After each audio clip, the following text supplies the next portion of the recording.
Christian response క్రైస్తవ స్పందన episode number 110. హితబోధ నిర్వహించే ప్రశ్నోత్తరాల లైవ్ కార్యక్రమాన్ని యూట్యూబ్ ద్వారాను అలాగే జూమ్ మాధ్యమం ద్వారా వీక్షిస్తున్న వీక్షకులందరికీ యేసుప్రభు వారి శ్రేష్టమైన నామంలో శుభములు. ప్రతి మంగళవారం లాగానే ఈ మంగళవారం కూడా ఈ రీతిని ఈ కార్యక్రమంలో పాల్గొనే కృపను ధన్యతను ప్రభు మనకి ఇచ్చినందుకు ఆయనని స్తుతిస్తూ ఒక చిన్న ప్రార్థనతోటి ఈ కార్యక్రమాన్ని ప్రారంభించుకున్నాం. దయచేసి వీక్షకులంతా నాతో పాటు ప్రార్థనలో ఏకీభవించాలని మనం చేస్తున్నాను. పరిశుద్ధ మహోన్నతుడ దయగల తండ్రి, మరి ఈ మంగళవారం రోజున ప్రభు ఈ రీతిన మరొకసారి ఈ క్రైస్తవ స్మరణ కార్యక్రమం నిర్వహించుకోవడానికి మీరు చూపిస్తున్న కృపను బట్టి, చేస్తున్న సహాయం అంతటిని బట్టి మీకు 2 వందనాలు, కృతజ్ఞతలు తండ్రి.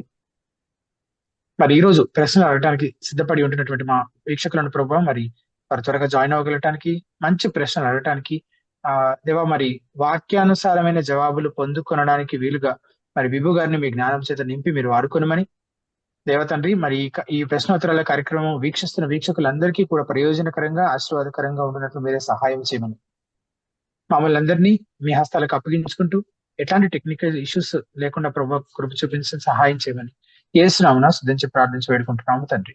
ఆమేన్. బేబీ గారు గుడ్ ఈవినింగ్ కదా. Good evening brother. వీక్షకులందరికీ ప్రభువైన యేసుక్రీస్తు నామములో వందనాలు. ప్రతి వారం నేను జ్ఞాపకం చేసే విధంగా ఈ వారం కూడా కొన్ని క్విక్ ఇన్స్ట్రక్షన్స్ తోటి మనం ప్రారంభించుకుందాం. ముందుగా ప్రశ్న అడగాలనుకునేవారు ఏం చేయాలి? ప్రశ్న అడగాలనుకునేవారు ఒకవేళ మీరు ఈ కార్యక్రమాన్ని యూట్యూబ్ లైవ్ ద్వారా వీక్షిస్తున్నట్లయితే లైవ్ పక్కనే ఉన్న లైవ్ చాట్ మీ క్వశ్చన్ ని టైప్ చేసి పోస్ట్ చేసి ఉంచొచ్చు. మధ్య మధ్యలో మేము లైవ్ చాట్ క్వశ్చన్స్ తీసుకుంటూ ఉంటాము. ఒకవేళ ఈ మధ్యలో తీసుకోలేకపోతే, మొదటి గంటలో తీసుకోలేకపోతే కనుక చివరి అరగంట కేవలం లైవ్ చాట్ క్వశ్చన్స్ కోసం మాత్రమే కేటాయించి లైవ్ చాట్ లో ఉన్న దాదాపు ప్రశ్నలన్నిటికీ సమాధానాలు చెప్పే ప్రయత్నం చేస్తూ వస్తున్నాము. అలాగే ఈ రోజు కూడా చేస్తాము. లేదు మాకు నేరుగా విభుగాని ప్రశ్న అడగాలని ఉంది అని అంటే కనుక అప్పుడు మీరు అదే లైవ్ చాట్ లో పిన్ చేసి ఉంచిన జూమ్ లింక్ ద్వారా జూమ్ లో జాయిన్ అయ్యి నేరుగా విభుగాని మీ ప్రశ్న అడగచ్చు. లేదంటే మాకు అసలు లైవ్ చాటే కనిపించట్లేదు అని మీరు ఒకవేళ అంటున్నట్లయితే అప్పుడు మీరు బహుశా హితబోధ యూట్యూబ్ ఛానల్ ని సబ్స్క్రైబ్ చేసుకుని ఉండకపోవచ్చు. సో ముందుగా యూట్యూబ్ లో హితబోధ అని టైప్ చేస్తే హితబోధ యూట్యూబ్ ఛానల్ కనిపిస్తుంది. దాన్ని సబ్స్క్రైబ్ చేసుకొని బెల్ ఐకాన్ ప్రెస్ చేయండి. అప్పుడు మీకు లైవ్ చాట్ కి యాక్సెస్ వస్తుంది. అందులోనే మీరు క్వశ్చన్స్ టైప్ చేసి పోస్ట్ చేసి ఉంచొచ్చు. లేదా అందులో మేము పిన్ చేసి ఉంచిన జూమ్ లింక్ ద్వారా జూమ్ లో జాయిన్ అయ్యి నేరుగా విభుగాని మీ ప్రశ్న అడగచ్చు. ప్రశ్న అడగాలనుకునేవారు మీ ప్రశ్న సూటిగా క్లుప్తంగా ఉంచే ప్రయత్నం చేయండి. ఇంకా ఏమైనా వివరాలు కావాలంటే విభుగారి అడిగి తెలుసుకుంటారు. మీకు అదే అంశానికి సంబంధించిన ఇంకొక ఫాలో అప్ క్వశ్చన్ అడిగే అవకాశం ఉంటుంది. పూర్తిగా వేరే అంశానికి సంబంధించిన ప్రశ్న అయితే చివరిలో సమయాన్ని బట్టి మీకు అవకాశం ఇవ్వడం జరుగుతుంది. అండ్ లైవ్ చాట్ లో ఏ క్రమంలో అయితే క్వశ్చన్స్ పోస్ట్ చేస్తున్నారు, జూమ్ లో ఏ క్రమంలో అయితే పార్టిసిపెంట్స్ జాయిన్ అవుతున్నారు, అదే క్రమంలో మీ ప్రశ్న తీసుకోవడం లేదా మీకు అవకాశం ఇవ్వడం జరుగుతుంది. సో మీ వంతు వచ్చేంత వరకు మీరు వెయిట్ చేయాలని రిక్వెస్ట్ చేస్తున్నాం. జూమ్ లో ఉన్న పార్టిసిపెంట్స్ ముఖ్యంగా గమనించాల్సిన విషయము, మీరు ప్రశ్న అడగడము విభు గారు జవాబు చెప్పడం పూర్తి అయిపోతే కనుక మీరు జూమ్ నుంచి లీవ్ అయిపోయి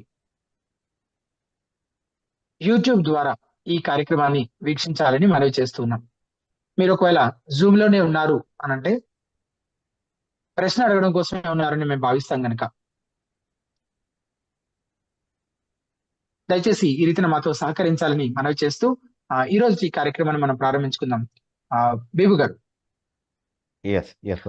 బేబు గారు, మనము ఈ క్రిస్టియన్ రెస్పాన్స్ అనే కార్యక్రమాన్ని చాలా కాలంగా నిర్వహిస్తూ ఉన్నాము. చాలా మందికి ఈ కార్యక్రమం గురించి ఇప్పటికీ ఒక అవగాహన వచ్చింది, ఈ కార్యక్రమం ఎందుకు నిర్వహించబడుతుంది అనే విషయం గురించి. కానీ మరొకసారి క్లుప్తంగా మీ మాటల్లో అసలు ఈ కార్యక్రమం యొక్క ఉద్దేశం ఏంటో మరొకసారి చెప్పగలుగుతారా?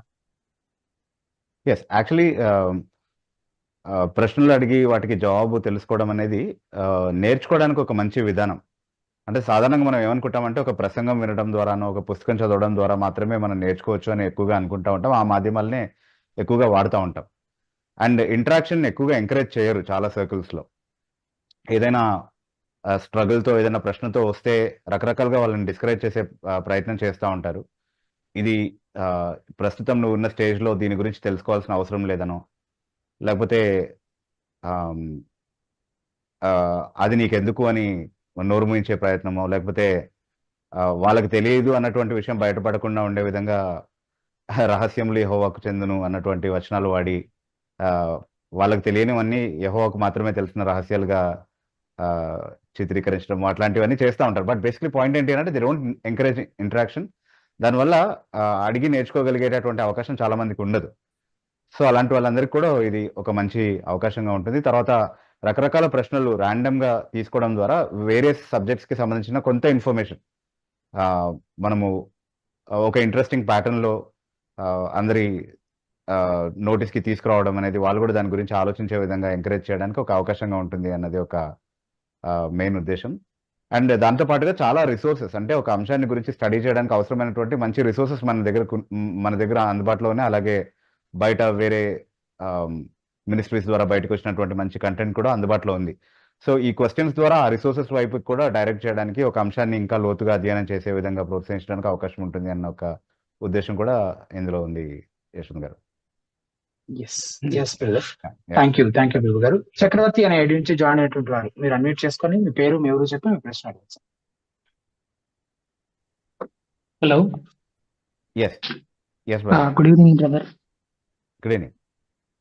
నా పేరు చక్రవర్తి, నేను పూణే నుంచి కాల్లో జాయిన్ అయ్యాను బ్రదర్. ఎస్ చక్రవర్తి. ఓకే అన్న, నా క్వశ్చన్ ఏంటంటే, if everything was predestined, why God taught us to pray, and does prayer has power? When we అంతే సే, అదే అన్ని దేవుడు ముందుగా నిర్ణయించినట్లయితే ప్రార్థన చేయమని ఎందుకు దేవుడు ఆజ్ఞాపించాడు, దానిలో శక్తి ఉంది అని మనం ఎందుకు అనుకోవాలి అనేది మీ ప్రశ్న, అంతేనా చక్రవర్తి? కరెక్ట్ అన్న. రైట్. సో దేవుడు అన్ని ముందుగా నిర్ణయించినప్పుడు తన ఏర్పాట్లను నెరవేర్చుకోవడానికి, లేదా ఆయన ఉద్దేశించినటువంటి సంగతులను నెరవేర్చుకోవడానికి అవసరమైనటువంటి సాధనాలని కూడా దేవుడు ముందుగా నిర్ణయించడం జరిగింది. సో అలా దేవుడు ముందుగా నిర్ణయించిన సాధనాల్లో మన ప్రార్థన, మనం ఆయనతో సంభాషణలో ఉండడం, మనం ఆయనతో సహవాసంలో ఉండడం అన్నటువంటి ఒక మాధ్యమాన్ని ఆయనే ముందుగా నిర్ణయించాడు, ఆయనే ముందుగా ఏర్పరిచాడు. సో సువార్త ప్రకటన విషయంలో కూడా ఇలాంటి ప్రశ్న అడుగుతూ ఉంటారు. ఒకవేళ దేవుడే ముందుగా ఎవరు రక్షింపబడాలి అన్నటువంటి విషయాన్ని నిర్ణయించుంటే, మనం సువార్త ప్రకటించడం ద్వారా what difference does it make, అసలు మనం ఎందుకు సువార్త ప్రకటించాలి అన్నటువంటి ప్రశ్న అడుగుతూ ఉంటారు. సో అంటే మానవ బాధ్యత కోణం నుండి మనం చేయాలని బైబిల్ నేర్పించినటువంటి ముఖ్యమైన విషయాలు ఏవైతే ఉన్నాయో అవన్నీ కూడా దేవుడు ముందుగా నిర్ణయించినటువంటి సాధనాలు. సో దేవుడు జరగాల్సినటువంటి సంఘటనల్ని మాత్రమే కాదు, అవి నెరవేర్చవలసినటువంటి సాధనాలని కూడా ఆయన ముందుగానే తన ప్రణాళికలో నిర్ణయించాడు. సో వాటి ప్రకారం వాటి ద్వారానే ఆయన అన్నిటినీ నెరవేర్పులోనికి తీసుకొస్తాడు అన్నటువంటి విషయాన్ని మనం అర్థం చేసుకోవాలి. So God designed his plan in such a way that it will be fulfilled by means of prayer and gospel preaching and other means that he taught us in his word as human responsibility. So అందులో conflict ఏమీ లేదు. Basically Bible ఆ రెండింటినీ ఖచ్చితంగా నేర్పిస్తూ ఉంది.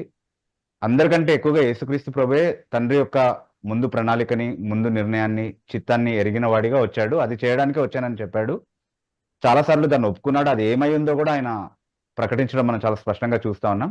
అయినప్పటికీ ఆయనే చాలా ఎక్కువగా ప్రార్థనలో సమయం గడిపినట్టుగా, అందరికంటే ఎక్కువగా ప్రార్థనకు ఆయనే ఒక గొప్ప స్థానాన్ని తన జీవితంలో ఇచ్చినట్టుగా మనం చూస్తా ఉన్నాం. అంటే దేవుడు అన్ని చేస్తాడు, అన్ని నిర్ణయించిన వాడు ఎట్లాగో దాన్ని నెరవేర్చుకుంటాడు అన్నటువంటి విశ్వాసం ఆయనకు ఉంది కాబట్టే ప్రార్థన చేశాడు. అది తెలియనటువంటి వాళ్ళు, అది లేనటువంటి వాళ్ళు అసలు ప్రార్థన చేయడంలో ఎలాంటి అర్థము ఉండేది కాదు. But basically Jesus did not see any conflict between the two. అంటే దేవుని సార్వభౌమ అధికారానికి, దేవుని ముందు నిర్ణయానికి, అలాగే తన బాధ్యతగా తాను చేయాల్సినటువంటి ప్రార్థన విషయంలో ఎలాంటి వైరుధ్యాన్ని చూడలేదు యేసుక్రీస్తు ప్రభు. కాబట్టి మనం కూడా చూడక్కర్లేదు అందులో. ఆయన వెంబడిస్తున్నాం కాబట్టి he's the perfect example for us in everything. And so there is good reason with which God commanded us that we should pray and we should continue in praying without fainting. Okay, so Chakravarthi గారు. Brother, ఇంకొక question అడగవచ్చా brother? అడగండి అన్న. మీరు ఇంతకు ముందు చెప్పిన సమాధానాన్ని బట్టి అడుగుతా అన్న. అంటే దేవుడు అందరినీ ఎందుకు అన్నదానికి మీరు ఇంతకు ముందు సమాధానం చెప్తూ దేవుడు God created humans not robots అని చెప్పేసి మీరు సమాధానం చెప్పారు. అయితే ఆ ప్రశ్నకి ఆ సమాధానం చెప్పానా? అందరినీ ఎందుకు రక్షించడు అన్నటువంటి ప్రశ్నకి God did not create everyone as. అవునన్నా, అవును. రక్షణ టీవీలో అది చెప్పారు. యా, అంటే అది maybe it was some question related to man's will and man's responsibility అనుకుంటున్నాను నేను. I also remember that question. Okay. Yeah yeah ah, ఇప్పుడు మీ ప్రశ్న ఏంటో క్లియర్ గా యా స్ట్రైట్ గా అడిగే ప్రయత్నం చేయండి. రైట్. యెస్ అన్న. ఇప్పుడు అంటే ముందు చెప్పిన స్ట్రెయిట్ వాటికి ఒక క్వెషన్ ఏంటి కాంటెక్స్ట్ ముందు చెప్పిన వాటికి ఒక కాంటెక్స్ట్ ఉంటుంది. సో మీరు పార్షల్లీ దాన్ని మెన్షన్ చేయడం వల్ల అది మిస్‌రిప్రజెంట్ అయ్యే అవకాశం ఉంటది. అందుకని ఇప్పుడు మీరు ఏదైతే స్ట్రగుల్ అవుతున్నారో దాన్ని మీరు పూర్తి కాంటెక్స్ట్‌లో యెస్ అన్న. క్వెషన్ లాగా అడిగితే ఇప్పుడు నేను అడగాలనుకునే క్వెషన్ ఏంటంటే యాహ్! మన రక్షణ అనేది ముందుగానే ఆహ్, ప్రిడెస్టిన్డ్ అయితే హుహు. అది మనుషుల్ని చేసినట్టు కాదు కదా! రోబోట్స్‌ని చేసినట్టే కదా! హుహు. Yeah! See first of all Bible గ్రంథం చాలా స్పష్టంగా మన రక్షణ ముందుగా నిర్ణయించబడింది అని చెప్తుంది. దాంట్లో ఎలాంటి ఆహ్, రెండో అభిప్రాయము లేదు. ఓకే. ఆహ్, మనము ఎన్నో వచనాల ఆధారంగా ఖచ్చితంగా నిర్ధారించుకోగలిగే విషయం ఏంటంటే చాలా స్ట్రెయిట్‌గానే బైబిల్ దేవుడు మన రక్షణని ముందుగా నిర్ణయించాడు అని చెప్తుంది. Okay. At the same time ఎన్నో వచనాల ఆధారంగా రక్షణ విషయంలో మన బాధ్యతగా లేకపోతే మన భాగంగా దేవుడు బోధించినటువంటి విషయాలను కూడా చెప్తా ఉన్నాడు. ఓకే. సో, మనం మన బాధ్యతగా చేయాల్సినటువంటి విషయాలు చేయకుండా ఎవరైనా రక్షింపబడినట్టుగా ఎలాంటి దాఖలాలు లేవు. ఫర్ ఎగ్జాంపుల్ సువార్త ప్రకటించబడినప్పుడు నువ్వు నమ్మాలి, నువ్వు మారుమనసు పొందాలి అనేది నీ బాధ్యతగా చేయాల్సినటువంటి పని. రైట్? ఓకే. అయితే అది దాన్నెప్పుడు మినహాయించలేదు దేవుడు. సో, అది చేయగలిగేటటువంటి సామర్థ్యాన్ని ఇచ్చి, అది చేయగలిగేలా చేశాడు నేను. ఎవరి ఓకే. విషయంలో ఎవరినైతే ఆయన రక్షిస్తున్నాడో వాళ్ళ విషయంలో ఆ సామర్థ్యాన్ని ఇస్తున్నాడు. మిగతా వాళ్ళ విషయంలో ఆ సామర్థ్యాన్ని ఇవ్వట్లేదు ఆయన. ఆ ఆజ్ఞ మాత్రమే ఇస్తున్నాడు. ఎందుకు అనంటే వాళ్ళకి ఉండినటువంటి ఆ సామర్థ్యాన్ని వాళ్ళు కోల్పోయారు వాళ్ళ పాపం కారణంగా. దాన్ని మళ్ళీ తిరిగి ఇయ్యాల్సినటువంటి బాధ్యత ఆయనకు లేదు అన్నటువంటి విషయాన్ని గురించి మనం ఆహ్, చాలా సార్లు చెప్పుకోవడం జరిగింది. అంటే రిపీటెడ్‌గా ఈ అవునన్నా. క్వెషన్స్ అవును. వస్తా ఉంటాయి కదా! అవును. సో, ఇట్ ఈస్ అవునండి. Their own responsibility to repent and to believe. But it is their own fault if they can't do it because they last the ability to do it. అనేది చాలా సార్లు మనం చూస్తూ వచ్చాం. Okay. So, I mean at the end of the day అంటే just for argument sake చెప్తున్నటువంటి విషయం ఏంటంటే ప్రీడెస్టినేషన్ కారణంగా మనిషి రోబోటిక్‌గా బిహేవ్ చేయాల్సొస్తుంది అన్నది ఒకవేళ అభ్యంతరం అయితే, ఆ అభ్యంతరాన్ని అలా ఉండనిద్దాం. అంటే నేనేమది అవునని చెప్పట్లేదు. ఎందుకంటే బైబిల్ కూడా అలా ట్రీట్ చేయలేదు మనుషుల్ని. బాధ్యత కలిగినటువంటి మనుషులుగానే, జవాబుదారులుగానే ట్రీట్ చేసింది బైబిల్. ఓకే. కానీ ఒకవేళ అలా చెప్పాల్సొస్తే అది పెద్ద అభ్యంతరకరమైన విషయమేం కాదు. మనుషులు రోబోటిక్‌గా ఉన్నారు అని చెప్తే. కానీ మనిషి స్పందనను బట్టే దేవుడేమైనా చేయగలడు. కాబట్టి దేవుడికి ఫ్రీ విల్ లేదు. దేవుడికి తనకంటూ ఒక చిత్తం లేదు. మనిషి బటన్ ఒత్తితేనే దేవుడు పనిచేస్తాడు.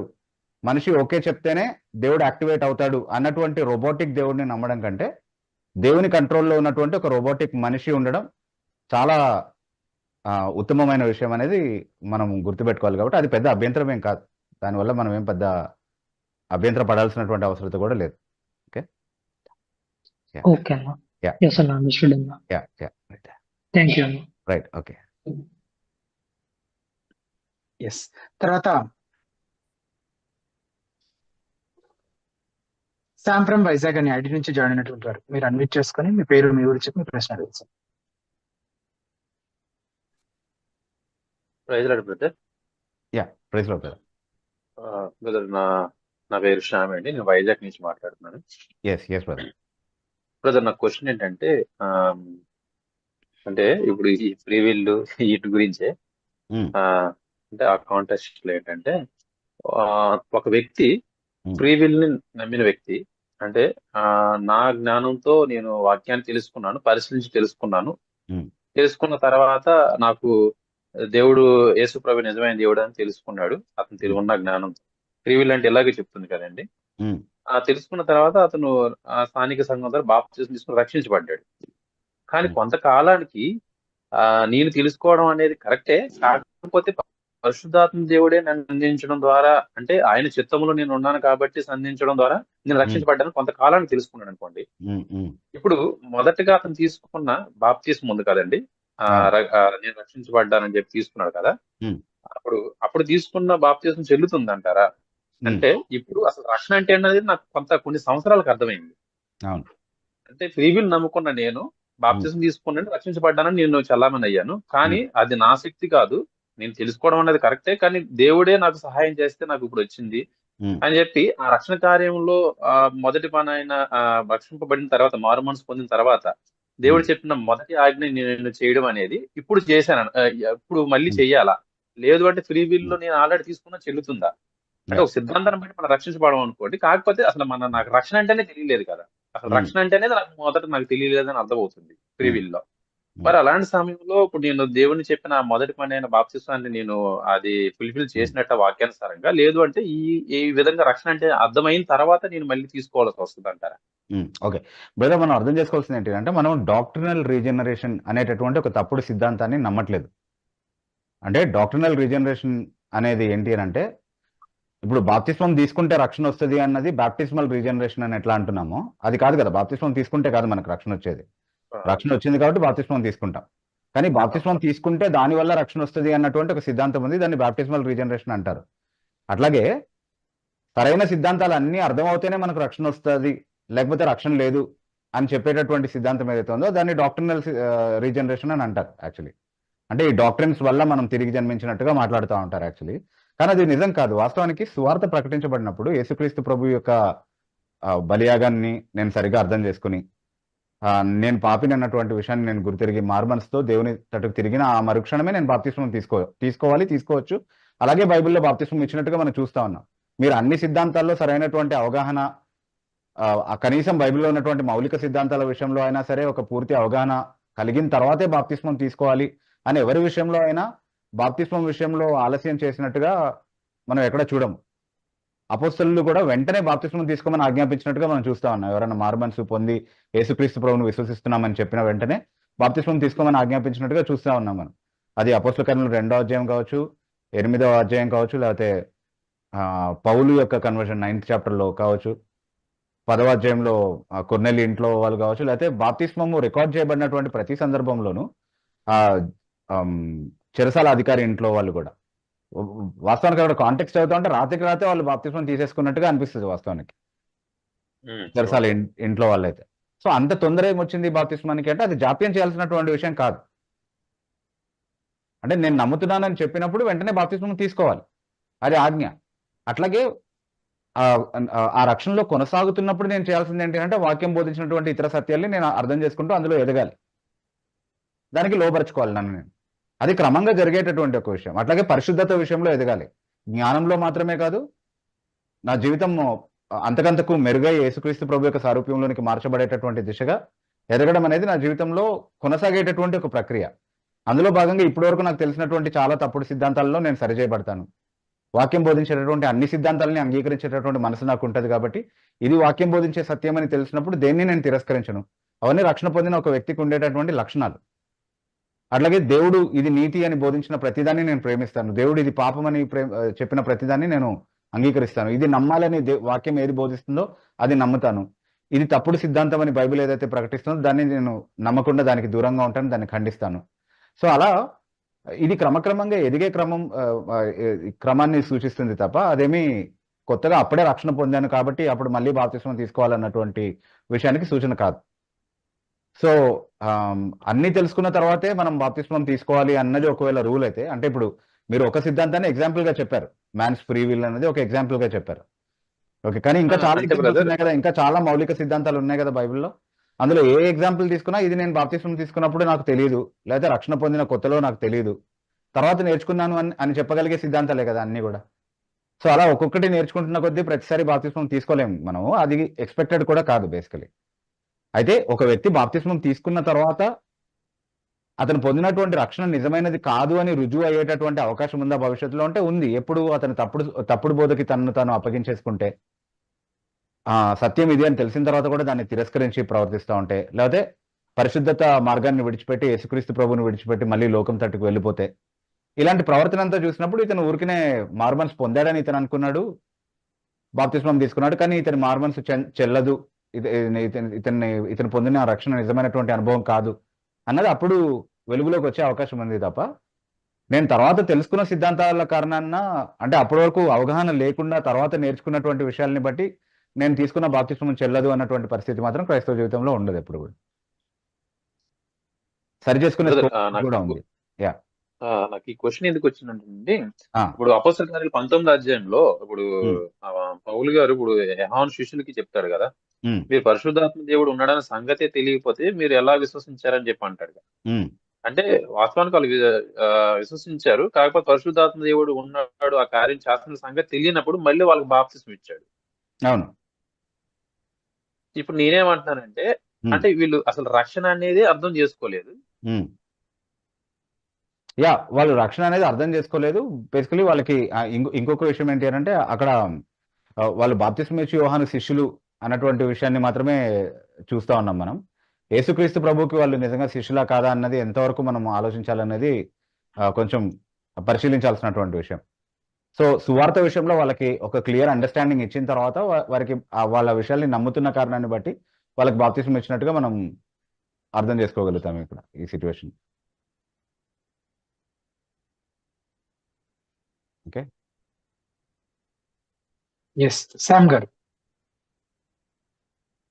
అంటే చాలా క్లియర్ గా వాళ్ళు బాప్తిస్మం ఇచ్చు యోహాను శిష్యులు అన్నటువంటి విషయం, లేదా యోహాను ఇచ్చు బాప్తిస్మం మేము తీసుకున్నాము అన్నటువంటి విషయం మాత్రమే వాళ్ళు ప్రస్తావించడం జరిగింది అక్కడ. సో వాళ్ళకి రక్షణ ఉందా లేదా అన్నటువంటి విషయాన్ని దాన్ని బట్టి ఖచ్చితంగా నిర్ధారించి చెప్పడం అనేది పాసిబుల్ కాకపోవచ్చు. Brother, Yeah. నేను చెప్పిన క్వశ్చన్ అర్థమైందండి. Yeah brother. అది మళ్ళీ లైన్ కనెక్ట్ అయ్యాను. ఆహా, ఓకే. యా. అంటే నేను అపోస్తల కార్యాలు 19వ అధ్యాయంలో ఉన్న ఆ సందర్భాన్ని తీసుకొచ్చి నేను అడుగుతున్నానండి. అంటే రక్షణ అనేది నాకు కంప్లీట్ గా తెలియదు. తెలియకుండా సమయంలో నేను దేవుడు చెప్పిన మొదటి ఆజ్ఞను బాప్తిస్మం తీసుకున్నాను. కానీ కొంతకాలానికి నాకు తెలుస్తుంది అసలు మనం ఎలా రక్షించబడుతున్నామో. కాదు, అసలు రక్షణ ఏం తెలిసి తీసుకున్నారు అనేది ముఖ్యమైన విషయము. ఏం తెలియకుండా తీసుకున్నారు అనేది కాదు. ఓకే. మీకు తెలిసింది రక్షింపబడే వ్యక్తికి తెలియాల్సిన, అంటే రక్షింపబడాల్సిన సమయంలో తెలియాల్సినటువంటి సంపూర్ణ సువార్తన కాదా అన్నది చాలా ప్రాముఖ్యమైనటువంటి విషయం. అంటే అది యేసుక్రీస్తు ప్రభు వైపు మాత్రమే చూసేటటువంటి విశ్వాసంగా తన హృదయంలో అతను తెలుసుకోగలిగాడా, అది నిజమైనటువంటి మారు మనసుగా తను గుర్తించగలిగాడా, అంటే పాపం నుండి యేసుక్రీస్తు వైపుకి, లోకం నుండి దేవుని వైపుకి, తన స్వంత ఆలోచన విధానం నుండి ఒక మారిన జీవితానికి తను సమర్పించుకుంటున్నటువంటి ఒక అనుభవంగా, అది కూడా యేసుక్రీస్తు ప్రభు ద్వారా వచ్చేటటువంటి క్షమాపణ ద్వారా మాత్రమే దేవునితో సమాధాన పడుతున్నాడు అన్నటువంటి విశ్వాసం ఆధారంగా అది చేయగలిగాడా అన్నటువంటి వాటిపైన ఆధారపడి ఉంటుంది అనమాట. ఆ అవగాహన లేకపోతే అసలు ఊరికనే బాప్తిస్మం తీసుకున్నాడు అని అంటే ఇంకా అది బాప్తిస్మమే కాదు. అది కూడా మనం ముందే చెప్పుకున్నాం. పెళ్లికి బాప్తిస్మం తీసుకునే వాళ్ళు ఉంటారు, లేకపోతే ఇతర కారణాలని బట్టి ఈ సువార్త అర్థం చేసుకోకుండా బాప్తిస్మం తీసుకునేటటువంటి వాళ్ళు ఉంటారు ఇతర కారణాలని బట్టి. అది బాప్తిస్మం కాదు. కానీ ఏది నమ్మితే యేసుక్రీస్తు ప్రభు ద్వారా మనం దేవునితో సమాధాన పరచబడతాము అని బైబిల్ చెప్తుందో ఆ సువార్త అర్థమయ్యే మనం తీసుకుని ఉంటే కనుక దాని విషయంలో మళ్ళీ ఆలోచించాల్సినటువంటి అవసరం లేదు. శామ్ గారు. ఓకే, ఇంకొక క్వశ్చన్ టైం ఉందంటే అడుగుతాను. మేబీ మీరు వెయిట్ చేయొచ్చాము బ్రదర్, ఒకవేళ అవకాశం ఉంటే తప్పకుండా మళ్ళీ చెప్తాను. యా, జాన్ అనే ఐడి నుంచి జాయిన్ అయినటువంటి వారు మీరు అన్మ్యూట్ చేసుకొని మీ పేరు, మీ ఊరు చెప్పి మీ ప్రశ్న అడగచ్చు.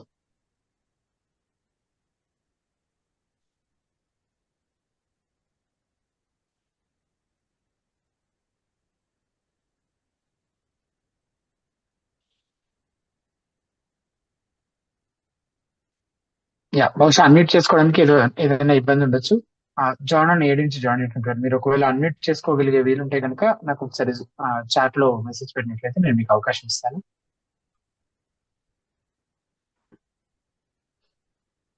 లైవ్ చాట్ లో నుంచి ఒక ప్రశ్న విభు గారు, విన్సన్ అనే ఐడి నుంచి అడిగినటువంటి ప్రశ్న, బి జాన్ గూర్చి పరలోక రాజ్యంలో అల్పుడు అతని కంటే గొప్పవాడు అన్న మాటను ఎలా అర్థం చేసుకోవాలి? యోహాను గారు యేసుని దేవుని గొర్రెపిల్ల అని ప్రారంభంలో చెప్పి ఆ తర్వాత చెరసాలలో ఉన్నప్పుడు ఎందుకు సందేహించను? అవి ప్రశ్నలు విభు గారు. యా, ఫస్ట్ క్లారిఫికేషన్ ఏంటంటే బి జాన్ అంటే బొంకూరి జాన్ కాదు, బాప్తిస్మం ఇచ్చే యోహాను గురించి అడుగుతున్నారు ఆయన. యా, సో అంటే తెలుగు ఆడియన్స్ కాబట్టి అది చెప్పాల్సి వస్తుంది basically. Yeah, right. So first question ఏంటి అంటే ఆ రెఫరెన్స్ ఏమైనా ఇచ్చారా యశ్వంత్ గారు? పరలోక రాజ్యంలో అల్పుడు? లేదండి. యా, అది మత్తయి సువార్త 11వ అధ్యాయంలో ఉంటుంది యాక్చువల్లీ. సో అంటే ఒకసారి మనం తీసి చదవగలిగితే I think that be much better. Yes brother. So అది మీరు తీసి చదివే లోపు second part of the question can be answered without referring to it. ఒకసారి మీరు చదువుతారా second part of the question Yashwanth గారు? Can you please repeat the second part of the question? Yes, brother. Yeah.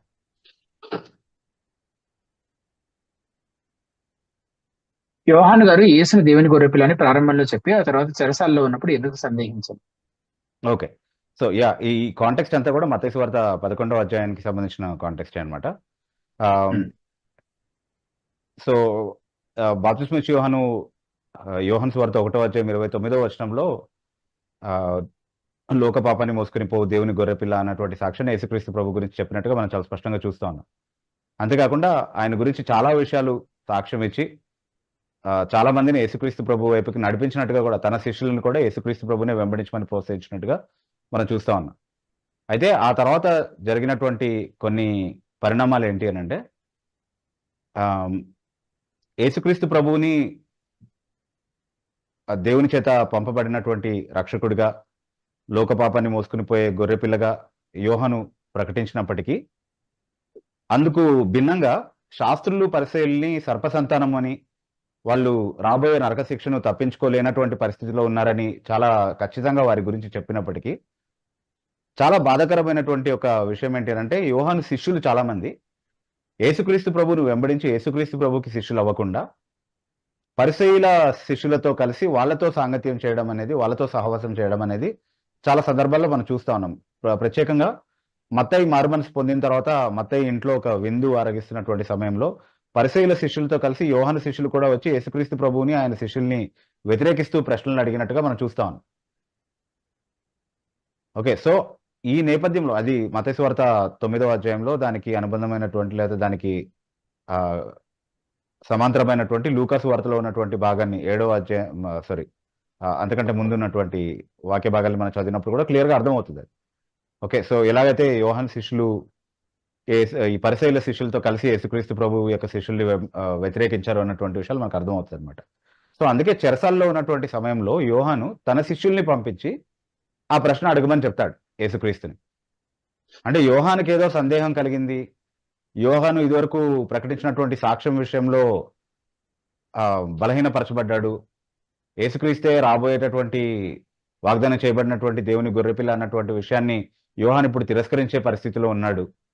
కాబట్టి దాని గురించి క్లారిటీ అవసరమై ఉండి యోహాను కోసమే పంపించాడు అని చాలా మంది అపార్థం చేసుకుంటూ ఉంటారు. కానీ అది నిజం కాదు. యోహాను తన శిష్యుల్ని పంపించాడు. ఎందుకంటే ఆ ప్రశ్నకు ఎవ్వరూ చెప్పలేని విధంగా యేసుక్రీస్తు ప్రభువే సమాధానం చెప్పగలడు. ఎందుకంటే ఆయన మాత్రమే తను చేసినటువంటి పరిచర్యని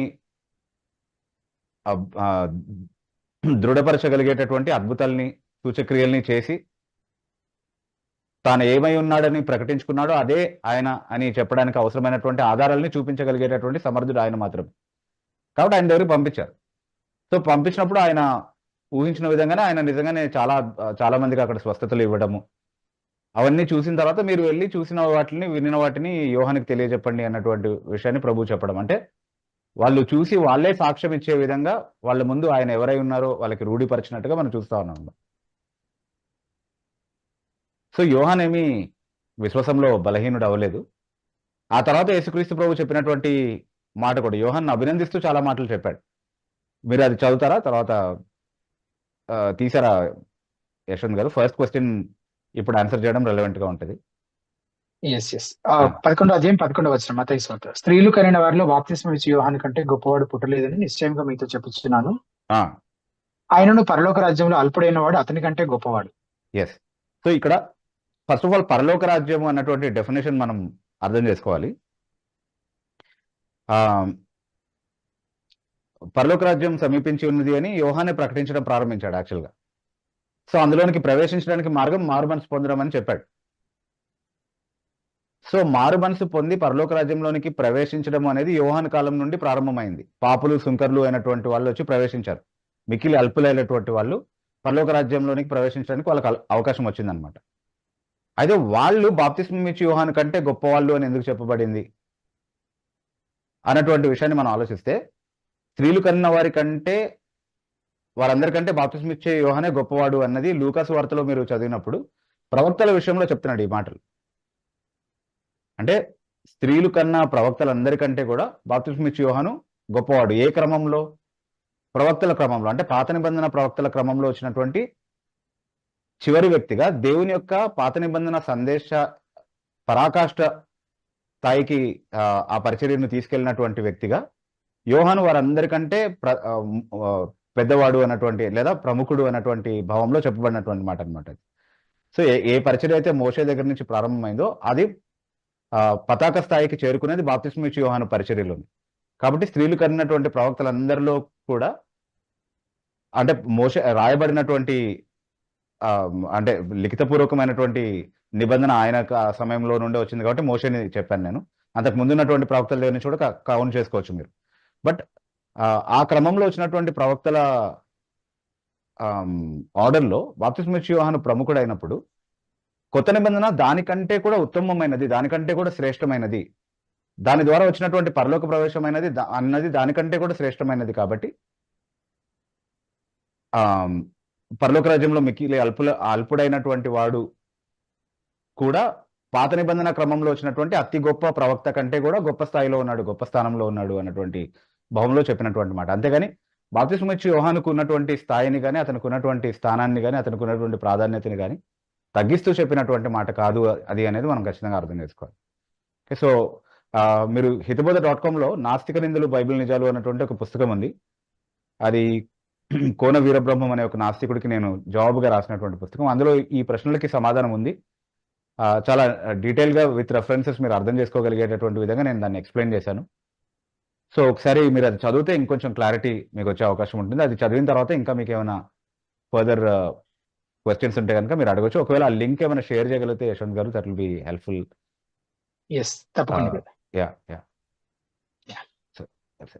తర్వాత నవీన్ కుమార్ అనే ఐడి నుంచి జాయిన్ అయినటువంటి వారు మీరు అన్మ్యూట్ చేసుకొని మీ పేరు, మీ ఊరు చెప్పి మీ ప్రశ్న అడగచ్చు. వందనాలు బేబు గారు, వందనాలండి అందరికి. వందనాలు. నా పేరు నవీన్ కుమార్, నేను కాకినాడ నుంచి మాట్లాడుతున్నాను.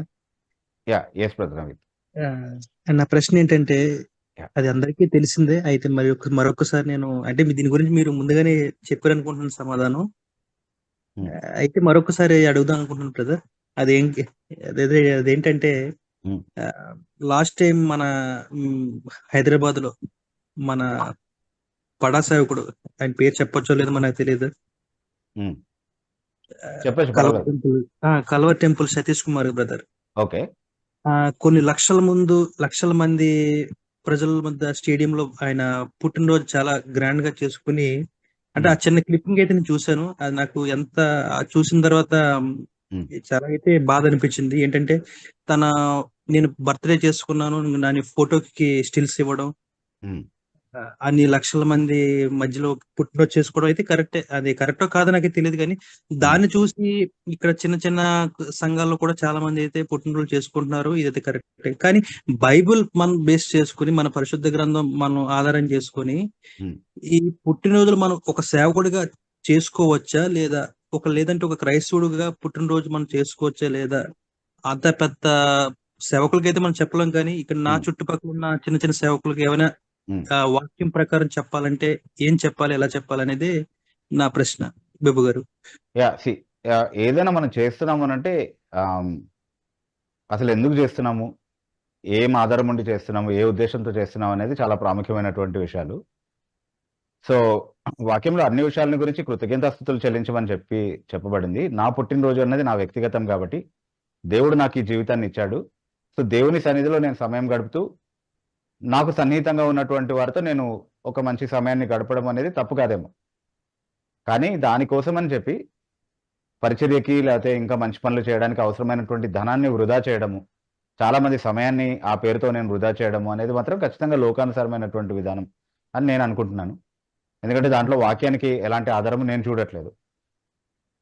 తర్వాత అంటే వాక్యంలో బర్త్డేస్ చేసుకోవడానికి బేస్ ఏమైనా చూపించమని అంటే ఎక్కడ చూపించలేను.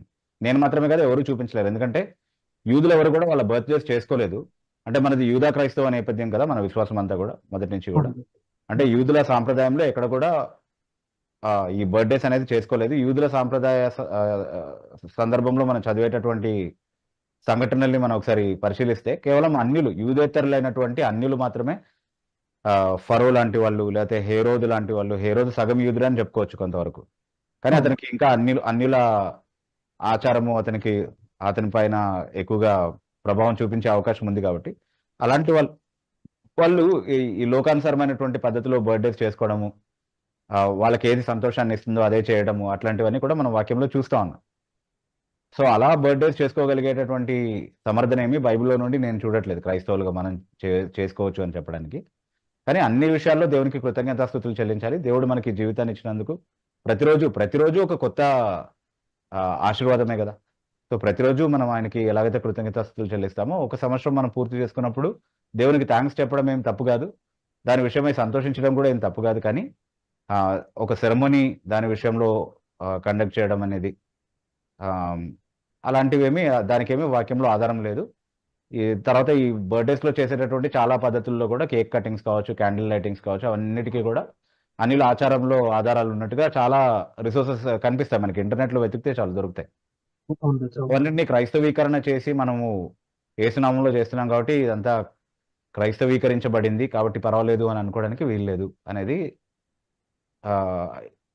అంటే ఎవరైనా పరిశీలించి నిర్ధారించుకోగలిగే విషయమే. మీరు చెప్పినట్టుగా ఇది అందరికీ తెలిసిన విషయమే, కానీ ఎవరు పాటించడానికి ఇష్టపడనటువంటి ఒక విషయం అన్నమాట. Okay okay brother, thank you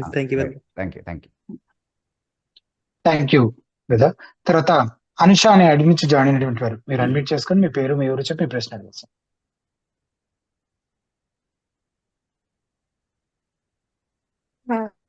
good evening brother. Yeah good evening sister.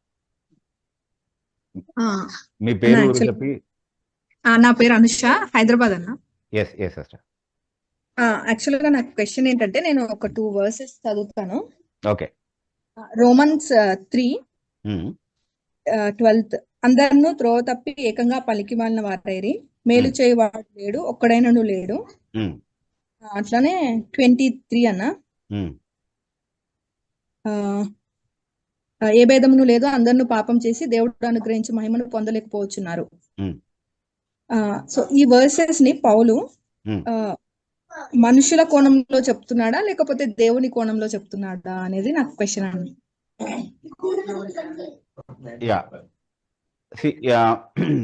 మనము అంటే పౌలు చెప్తున్నటువంటి ఈ మాటల్ని ఒక సందర్భంలో, ఒక కాంటెక్స్ట్ లో అర్థం చేసుకోవాలి అంటే, మొదటి అధ్యాయం 18వ వచనం మొదలుకొని ఈ రోమపత్రిక 3వ అధ్యాయము చివరి వరకు చదువుకుంటూ వస్తే ఏం ఆర్గ్యుమెంట్ బిల్డ్ చేస్తున్నాడు అనేది క్లియర్గా అర్థమవుతుంది.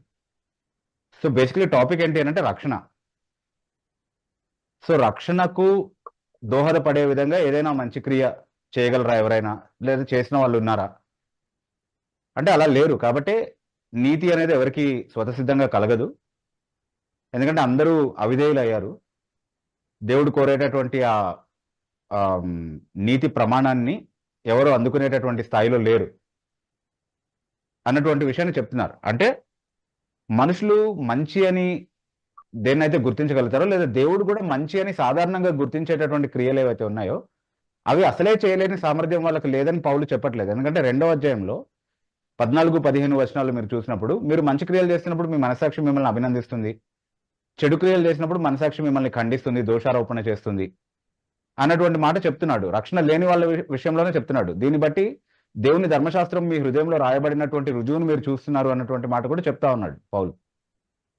అంటే దాన్ని బట్టి ఆయన ఆర్గ్యుమెంట్ ఏంటి అంటే, మీరు మంచి చేస్తున్నప్పుడు ఆ మనసాక్షి మిమ్మల్ని అభినందిస్తుంది అని చెప్తున్నప్పుడు వాళ్ళు మంచి చేస్తున్నారు బేసికలీ. అసలే మంచి చేయలేరు, మంచి చేసే సామర్థ్యం వాళ్ళకి లేదు అని కాదు, కానీ దేవుడు దాన్ని మంచి క్రియగా అంగీకరిస్తాడా అంటే, రక్షణకు చాలినటువంటి నీతి క్రియగా దాన్ని పరిగణిస్తాడా అంటే ఎప్పుడు లేదు. అంటే దీనికి చాలా ఉదాహరణలు మనం లేఖనాల్లో ఇతర సందర్భాల్లో నుండి కూడా దీన్ని ధృవీకరించుకోవచ్చు. ఉదాహరణకి అంటే వెంటనే గుర్తొచ్చిన ఎగ్జాంపుల్స్ చెప్తున్నాను.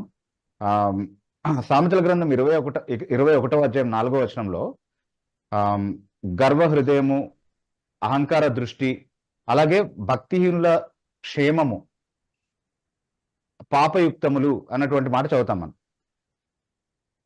సో భక్తిహీనుల క్షేమము అన్నటువంటి మాటని మీరు యాక్చువల్లీ ఒరిజినల్ లోకి వెళ్ళి చూస్తే భక్తిహీనుల క్షేమం అంటే ఏంటి అని అంటే the ploughing of the wicked అని ఉంటుంది. ప్లవింగ్ అంటే పొలం దున్నటం లాంటి పని అనమాట. సో ఇప్పుడు పొలం దున్నటము అంటే ఇప్పుడు గర్వహృదయం ఎందుకు పాపమో మనకు తెలుసు, అహంకార దృష్టి ఎందుకు పాపమో కూడా మనకు తెలుసు. కానీ పొలం దున్నటం పాపం కాదు కదా. మామూలుగా ఆలోచిస్తే అది మంచి క్రియ, దేవుడే ఆజ్ఞాపించినటువంటి క్రియ. కానీ అది ఎవరు చేస్తున్నారు అన్న దాన్ని బట్టి పాపంగానే పరిగణించబడుతుంది అనమాట.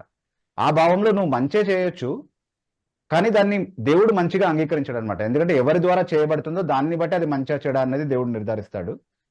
నువ్వు basically you're an evil person, కాబట్టి నువ్వు చేస్తున్నటువంటి మంచి క్రియను కూడా నేను అంగీకరించను అని చెప్తున్నాడు.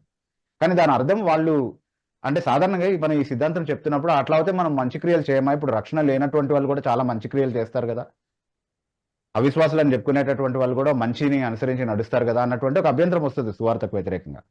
అందులో మనము క్లియర్గా ఒప్పుకోగలిగేటటువంటి వాక్యం కూడా ఒప్పుకునేటటువంటి విషయం ఏంటంటే మీరు మంచి చేస్తారు చాలా, కానీ మీరు ఎవరై ఉన్నారో దాన్ని బట్టి మీరు చేసేటటువంటి మంచి క్రియలు కూడా దేవుని దృష్టికి అంగీకారమైనది కాదు అన్నటువంటి వివరణ బైబిల్ చాలా స్పష్టంగా ఇస్తా ఉంది. దాంతో పాటుగా there is something else that I wanted to say, which is very important. So ఇక్కడ వరకు మీకు క్లియర్గా అర్థమైంది కదా అనుష గారు? తర్వాత ఇంకేమైనా ఉంటే మీరు అడగొచ్చు, అంటే కంటిన్యూషన్గా ఇఫ్ యూ వాంట్.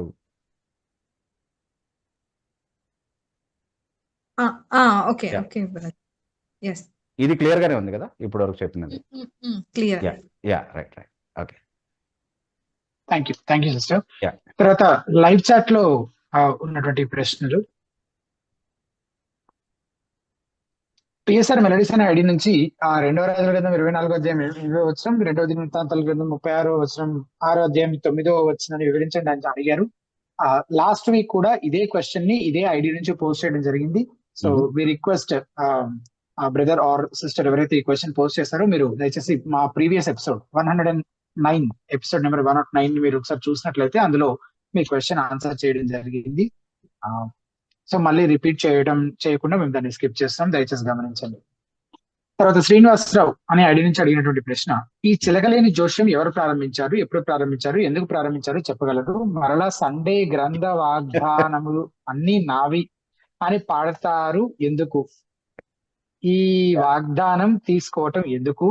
ఈ వాగ్దానాలు అమ్ముకోవచ్చా తెలపండి. ఫస్ట్ ఆఫ్ ఆల్ ఎవరు ప్రారంభించారో నాకు కూడా తెలియదు దాని చరిత్ర, కానీ చాలా పెద్ద పెద్ద వాళ్ళే దాన్ని సమర్థిస్తున్నారు. అన్ని సంఘాలు దాదాపుగా అన్ని మెయిన్ లైన్ డినామినేషన్స్ లో ఇప్పుడు అదొక ఇట్స్ అ బిగ్ డీల్. అంటే న్యూ ఇయర్ సర్వీస్కి వెళ్ళి వాగ్దానాలు లేకపోతే అదేంటి వాగ్దానాలు లేవా అనేది ఒక పెద్ద షాక్ అనమాట చాలా మందికి. సో ఈ చిలకలేని జ్యోతిష్యం ఎవరు ప్రారంభించారో అనేది మనకు తెలియదు, బట్ బేసిక్లీ అది చిలకలేని జ్యోతిష్యమే. చిలక జ్యోతిష్యంలో చిలక ఉంటుంది, ఇక్కడ చిలక ఉండదు. అక్కడ బైబిల్ వర్సెస్ ఉండవు, ఇక్కడ బైబిల్ వర్సెస్ ఉంటాయి, అంతే డిఫరెన్స్. ఓకే, కానీ ఇది ఒక సూపర్స్టిషన్, ఇది ఒక అన్యమత ఆచారంతో పోలినది. అలాంటిది ఇలా చేయమని బైబిల్ ఎక్కడ ఆజ్ఞాపించలేదు. ఈ పద్ధతి అసలు బైబిల్ ఆమోదించేటటువంటి పద్ధతి కాదు, అది బైబిల్ చదివి అర్థం చేసుకునే విధానం కూడా కాదు. అది ఎవరు తీసుకొచ్చినా, ఎంత మంచి పరిచర్య చేసినటువంటి, ఎన్ని సంఘాలు స్థాపించినటువంటి, ఎన్ని ఆత్మల్ని రక్షించినటువంటి, దేవుని రాజ్య విస్తరణకు ఎంతగా బలిదానాలు చేసినటువంటి గొప్ప దైవజనులు చేసినా సరే అది మాత్రం సమర్థించదగినటువంటి ఆచారం కాదు, అది తప్పు. బేసికలీ బైబిల్లో దానికి ఎక్కడ ఆధారం ఉందో చూపిస్తే దాన్ని బట్టి మనం మాట్లాడుకోవచ్చు తర్వాత.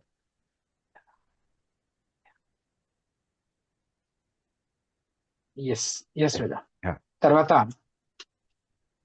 అది అమ్ముకోవచ్చు అని అడిగారు, ఆ వాగ్దానాలు అమ్ముకోవచ్చు అని కూడా అడిగారు. అసలు ఆ వాగ్దానాలే ఉండొద్దు అని చెప్పి, అంటే అలా తీసుకునే పద్ధతే సరైనది కాదు అని అన్నప్పుడు ఇంకా దాంతో వ్యాపారం చేయడం గురించి ఆలోచించడం ఇంకా పాపయుక్తమైన ఆలోచన అవుతుంది అనేది కూడా గుర్తుపెట్టుకోవాలి. అనుష అనే ఐడి నుంచి జాయిన్ అయినటువంటి వారు, సిస్టర్ మీరు మరలా జాయిన్ అయ్యారు, మీకు మరో ప్రశ్న ఏమన్నా అడిగేది ఉందా? ఎస్ బ్రదర్, దానికి ఫాలో అప్. షూర్ అడగండి సిస్టర్. ఏది చిలకలేని జ్యోతిష్యానికి ఫాలో అప్, లేకపోతే మీరు ఇందాక అడిగిన దానికి ఫాలో అప్? లేదు, ఇందాక అడిగిన క్వశ్చన్ కి ఫాలో అప్. ఓకే చెప్పండి. అదే, మనం రక్షణకి క్రియలు చేయలేం కానీ మనం మంచి క్రియలు చేయొచ్చు అని చెప్తున్నారు కదా. అవును. సో అంటే రక్షణకు సంబంధించి మనం ఎలాంటి క్రియలు చేయగలుగుతాం? రక్షణకు సంబంధించి ఏ క్రియలు చేయలేము, అంటే ఏమేమి చేయాలో దేవుడు బయలుపరిచాడు తన వాక్యంలో, కానీ అది ఎవరు చేయలేరు.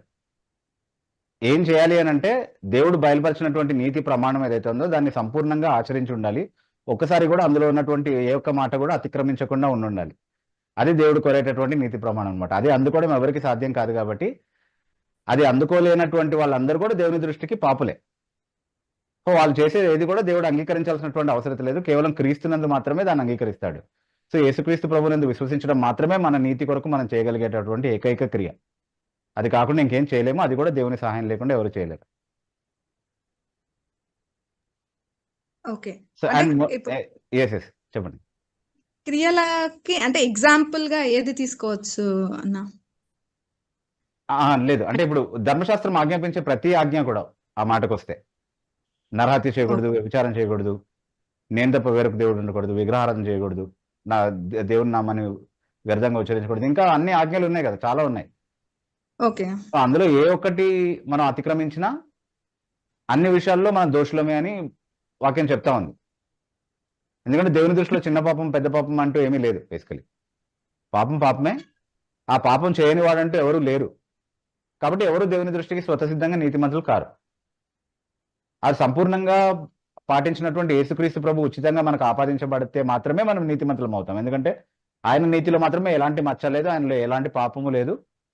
ఆ నీతిని దేవుడు అంగీకరించాడు. ఆయన యందు విశ్వాసం ఉంచే వారికి ఆ నీతిని ఉచితంగా ఆపాదిస్తానని కూడా చెప్పాడు, మీరేం చేయకపోయినా కేవలం మా విశ్వాసం ఆధారంగా.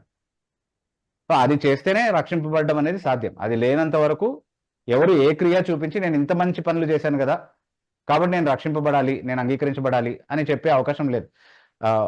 సో ఒక్క చిన్న క్లారిటీ ఏంటంటే సిస్టర్ అనుష, అంటే మీకు ఇంకా చాలా మందికి ఉండొచ్చు ఆ డౌట్. నేను చెప్పేది కాదు ఇది. అంటే నేను చెప్పట్లేదు మనం మంచి క్రియలు చేస్తాం అయినా దేవుడు దాన్ని మంచి క్రియలుగా అంగీకరించడు అని నేను చెప్పట్లేదు. అది బైబిలే చెప్తుంది. ఇందాక ఒక ఎగ్జాంపుల్ చూపించాను మీకు పొలం దున్నటం గురించి. అట్లాగే భక్తిహీనులు అర్పించేటటువంటి బలులు కూడా దేవుని దృష్టికి పాపం అన్నటువంటి వచనం ఉంది. అది సామెతల గ్రంథంలోనే ఉంటుంది. అది కూడా తర్వాత ఈ యేసుక్రీస్తు ప్రభు చెప్పాడు, మీరు దుష్టులై ఉండి మీ పిల్లలకి మంచివి ఇవ్వడానికి మీకు తెలుసు అని అంటున్నారు. అంటే మీ పిల్లలకు మంచిది ఇవ్వడం అనేది మంచి క్రియ వాస్తవానికి. అది మంచి అనే యేసుక్రీస్తు ప్రభు కూడా గుర్తిస్తున్నారు. కానీ అది చేసినంత మాత్రాన మీరేం మంచోళ్ళు అని అనట్లేదు. మీరు దుష్టులై ఉండి దుర్మార్గులై ఉండి అయినా మీరు మంచివి మీ పిల్లలకి ఇస్తున్నారు. అలాంటప్పుడు మీ పరలోకపు తండ్రి ఇంకా ఇంకా మంచివి ఇస్తాడని మనం ఆశించకూడదా అన్నటువంటి ఒక వాదన చెప్తున్నాడు అనమాట ఒక సందర్భంలో. సో మనం మంచి క్రియలు చేస్తామన్నది బైబిల్ రికగ్నైజ్ చేస్తుంది బేసికలీ. కానీ అది దేవుడు మంచి క్రియగా అంగీకరించగలిగేటటువంటి మంచి క్రియనా కాదా అన్నది ప్రశ్న అనమాట. అంటే మీ మంచి క్రియలన్నీ నా ఎదుట మురికి గుడులుగా ఉన్నాయి అంటున్నాడు. మంచి క్రియలే అవి, కానీ నేను అంగీకరించదగినవి కావు, ఆ స్థాయిలో లేవు. ఎందుకంటే నేను కోరేది పర్ఫెక్ట్ ఒబీడియన్స్, మీరు ఇవ్వగలిగేది కేవలం ఇంపర్ఫెక్ట్ ఒబీడియన్స్ మాత్రమే. సో పాక్షికమైనటువంటి మీ విధేయత సంపూర్ణ నీతితో సమానమైనది కాదు కాబట్టి నేను అంగీకరించను అన్నది దేవుని సందేశం. బ్రదర్, అయితే ఇప్పుడు మీరు చెప్పారు కదా కొన్ని ఎగ్జాంపుల్స్ ఏషియా నుంచి కానీ భక్తిని నడిపించేది కదా. సో దాని ప్రకారం చూస్తే మరి ఎవరు అసలు ఒక మంచి క్రియ కూడా చేయలేరనే చెప్తుంది కదా దేవుడి వాక్యం. అవును, రక్షణ పొందే విధంగా ఏ మంచి క్రియలు చేయలేరు, దేవుడు అంగీకరించే విధంగా ఏ మంచి క్రియలు చేయలేరు. కానీ వాటిని మంచి క్రియలనే పిలుస్తుంది బైబిల్. అంటే వాటంతట అవేమి చెడ్డ క్రియలు కావు. అంటే ఇప్పుడు ప్రార్థన చేయడం అనేది మంచి క్రియనే, కానీ ధర్మశాస్త్రం వినబడకుండా చెవిని తొలగించుకుని వాడిని ప్రార్థన హేయము. వాస్తవానికి ప్రార్థన హేయం కాదు, కానీ వాడు చేసేది కాబట్టి అది హేయం అంతే. ప్రార్థన మంచి క్రియే. ఒక అవసరతలో ఉన్నటువంటి ఒక వ్యక్తికి సహాయం చేయడం అనేది మంచి క్రియే, కానీ అది చూపించి ఇదిగో నేను వాడికి సహాయం చేశాను కాబట్టి దాని ఆధారంగా నువ్వు నన్ను అంగీకరించాలంటే దేవుడు దాన్ని అలా అంగీకరించట్లేదు. అవును, అంటే మరి ఇది దేవుడి దృష్టిలో ఖచ్చితంగా అన్ని చెడ్డవనే కదా దీని మీనింగ్. చేసే వాళ్ళని బట్టి ఆ క్రియలు చెడ్డవని కాదు, అవి ఎవరు చేస్తున్నారో దాన్ని బట్టి అవి చెడ్డవని అర్థం అంతే.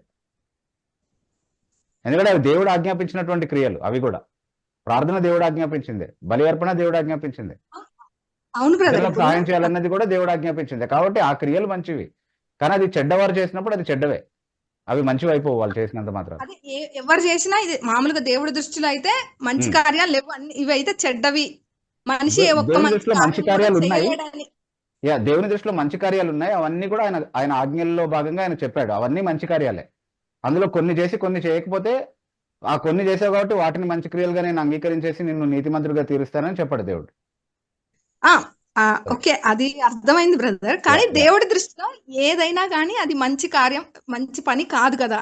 Right right. అంటే ఇప్పుడు అంటే మీకు అర్థమవడానికి చెప్తున్నాను. అంటే ఇప్పుడు కంపారిటివ్ గా కొన్ని మంచి క్రియలు ఉంటాయి. ఇప్పుడు మదర్ తెరీసా చేసినటువంటి కార్యాలని హిట్లర్ చేసినటువంటి కార్యాలతో పోల్చుకుంటే మదర్ తెరీసా చాలా మంచిదని చెప్పుకోవచ్చు మనం. కానీ దేవుని ముందు నీతిగా పరిగణించబడ్డానికి అది మంచిదా అంటే కాదు. సరిపోతుందా నా అంటే కాదు. క్వశ్చన్ కూడా అదే బ్రదర్. ఇప్పుడు మానవ కోణంలో అయితే అవి మనకు మంచిగా కనిపిస్తాయి, కానీ దేవుడి కోణంలో ఏది మంచిది లేదు కదా. అంటే నువ్వు మంచి చేసినా కూడా నువ్వు మంచి కాదు కాబట్టి వాటిని మంచి క్రియలుగా, చాలిన క్రియలుగా దేవుడు అంగీకరించట్లేదు. రక్షణకు సరిపోయే క్రియలుగా దేవుడు అంగీకరించట్లేదు. ఎస్, కరెక్టే, మీరు కరెక్ట్ గానే అర్థం చేసుకున్నారు.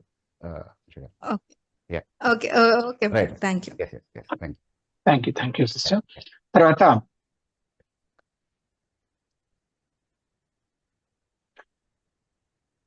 కిషోర్ అనే ఐడి నుంచి అడిగిన ప్రశ్న, మత్తయి సువార్త 24:34 ఇవన్నీ జరుగు వరకు ఈ తరము గతింపదని నిశ్చయముగా మీతో చెప్పుచున్నాను అని ఉంటుంది. దీన్ని ఎలా అర్థం చేసుకోవాలి? ఓవర్ టు యూ గారు. రెఫరెన్స్ ఏమైనా ఇచ్చారా ఈ తరము గతించే వరకు? మాథ్యూ 24:34. మాథ్యూ 24. ఎస్. సో మత్తయి సువార్త 24 ప్రారంభంలోనే ఐ థింక్ 3వ వచనంలో 2 ప్రశ్నలు శిష్యులు అడుగుతున్నారు యేసుక్రీస్తు ప్రభువుని. ఒక ప్రశ్న ఏంటి అంటే ఇవన్నీ ఎప్పుడు జరుగుతాయని అడుగుతున్నారు. రెండో ప్రశ్న ఏంటి అంటే నీ రాకడకు సూచనలు ఏంటి అని అడుగుతున్నారు. ఇవన్నీ ఎప్పుడు జరుగుతాయి అంటే ఏవన్నీ ఎప్పుడు జరుగుతాయి? 1-2 వచనాలు మనం చదివినప్పుడు చాలా స్పష్టంగా అక్కడ ఉన్నటువంటి ఆలయము, ఆ ఆలయానికి సంబంధించినటువంటి కట్టడాలు, భవనాలు అవన్నీ కూడా శిష్యులు చూపించారు యేసుక్రీస్తు ప్రభుకి. చూపించి ఇవన్నీ ఎంత బాగున్నాయి చూడండి అని చెప్పి చూపిస్తా ఉంటే, రాయి మీద రాయి నిలవకుండా ఇవన్నీ కూడా నేలమట్టం అయిపోతాయి, నాశనం చేయబడతాయి అని యేసుక్రీస్తు ప్రభు ప్రకటించడం జరిగిందనమాట. సో దాన్ని మనసులో పెట్టుకుని ఇవన్నీ ఎప్పుడు సంభవిస్తాయి, నీ రాకడకు సూచనలు ఏంటి అని అడిగారు. సో ఆ 2 ప్రశ్నలకి జవాబు ప్రభు చెప్తున్నాడు అన్నటువంటి విషయాన్ని మనం అర్థం చేసుకోవాలి. సో ఆ ప్రవచనంలో 70 ADలో యెరూషలేము నాశనం చేయబడినప్పుడు, ఆలయము ధ్వంసం చేయబడినప్పుడు నెరవేరినటువంటి చాలా ప్రవచనాలు ఉన్నాయన్నమాట. సో ఆ సందర్భంలో ప్రభు మాట్లాడుతూ ఈ తరం గడవక ముందే ఇవన్నీ కూడా నెరవేరుతాయని చెప్పినప్పుడు, ప్రభు చెప్పినటువంటి దాదాపు 40 సంవత్సరాల లోపే ఆ ప్రవచనాలు నెరవేరాయి. కాబట్టి ఆ తరం గడిచిపోక ముందే ఆ ప్రవచనాలు నెరవేరాయని ఖచ్చితంగా చెప్పొచ్చు మనం. సో ఆ భావంలోనే అది చెప్పబడింది. అలాగే అది నెరవేరినట్టుగా కూడా చరిత్ర ధృవీకరిస్తూ ఉంది. సో చాలా స్పష్టంగా అది వాక్యం యొక్క విశ్వసనీయత, బైబిల్ యొక్క ప్రామాణికత, ఇవన్నీ కూడా ధృవీకరించేటటువంటి ఒక గొప్ప వాస్తవంగా దాన్ని మనం చూడగలుగుతున్నాం చరిత్రలో. తర్వాత జీవన్ అని ఐడి నుంచి అడిగిన ప్రశ్న, సేవ ప్రారంభంలో కొంతమంది యవనస్తులను పరిచర్య కోసం వాడుకొని పాస్టర్ గారు కాస్త గొప్పవాడు డబ్బులో పేరులో అయ్యేసరికి పాత వారిని అలాగే పేదవారిని చులకనగా చూడడం పాపమా లేక అదే న్యాయమా? ఇక్కడ ఎలా చూడాలి? డబ్బున్న వారితోనే పాస్టర్ ఉంటుంటే అది వాక్య ప్రకారం సరైనదా? పేదవారికి సంఘంలో స్థానం లేదా సార్? అంటే వాస్తవానికి మీరు ప్రశ్నలోనే మీ జవాబు, మీ బాధ, తర్వాత మీకున్నటువంటి నిరసన అన్ని వ్యక్తం చేసేసారు. కానీ కేవలం నా నోటితో చెప్పించాలని చూస్తున్నారు అంతే కదండి మీరు. అంటే అదంతా కూడా అందులో చాలా క్లియర్ గా రాశారు. అలా వాడుకుని తర్వాత అతను పెద్దయ్యాక వీళ్ళని పట్టించుకోకపోవడం న్యాయమా అంటే అది న్యాయం అని ఎవరు చెప్తారు? చాలా స్పష్టంగా అది చాలా సందర్భాల్లో చాలా పరిచర్యల్లో జరిగేటటువంటి విషయమే. సో అంటే పరిచర్యకి అవకాశం వచ్చిందని చెప్పి సమయం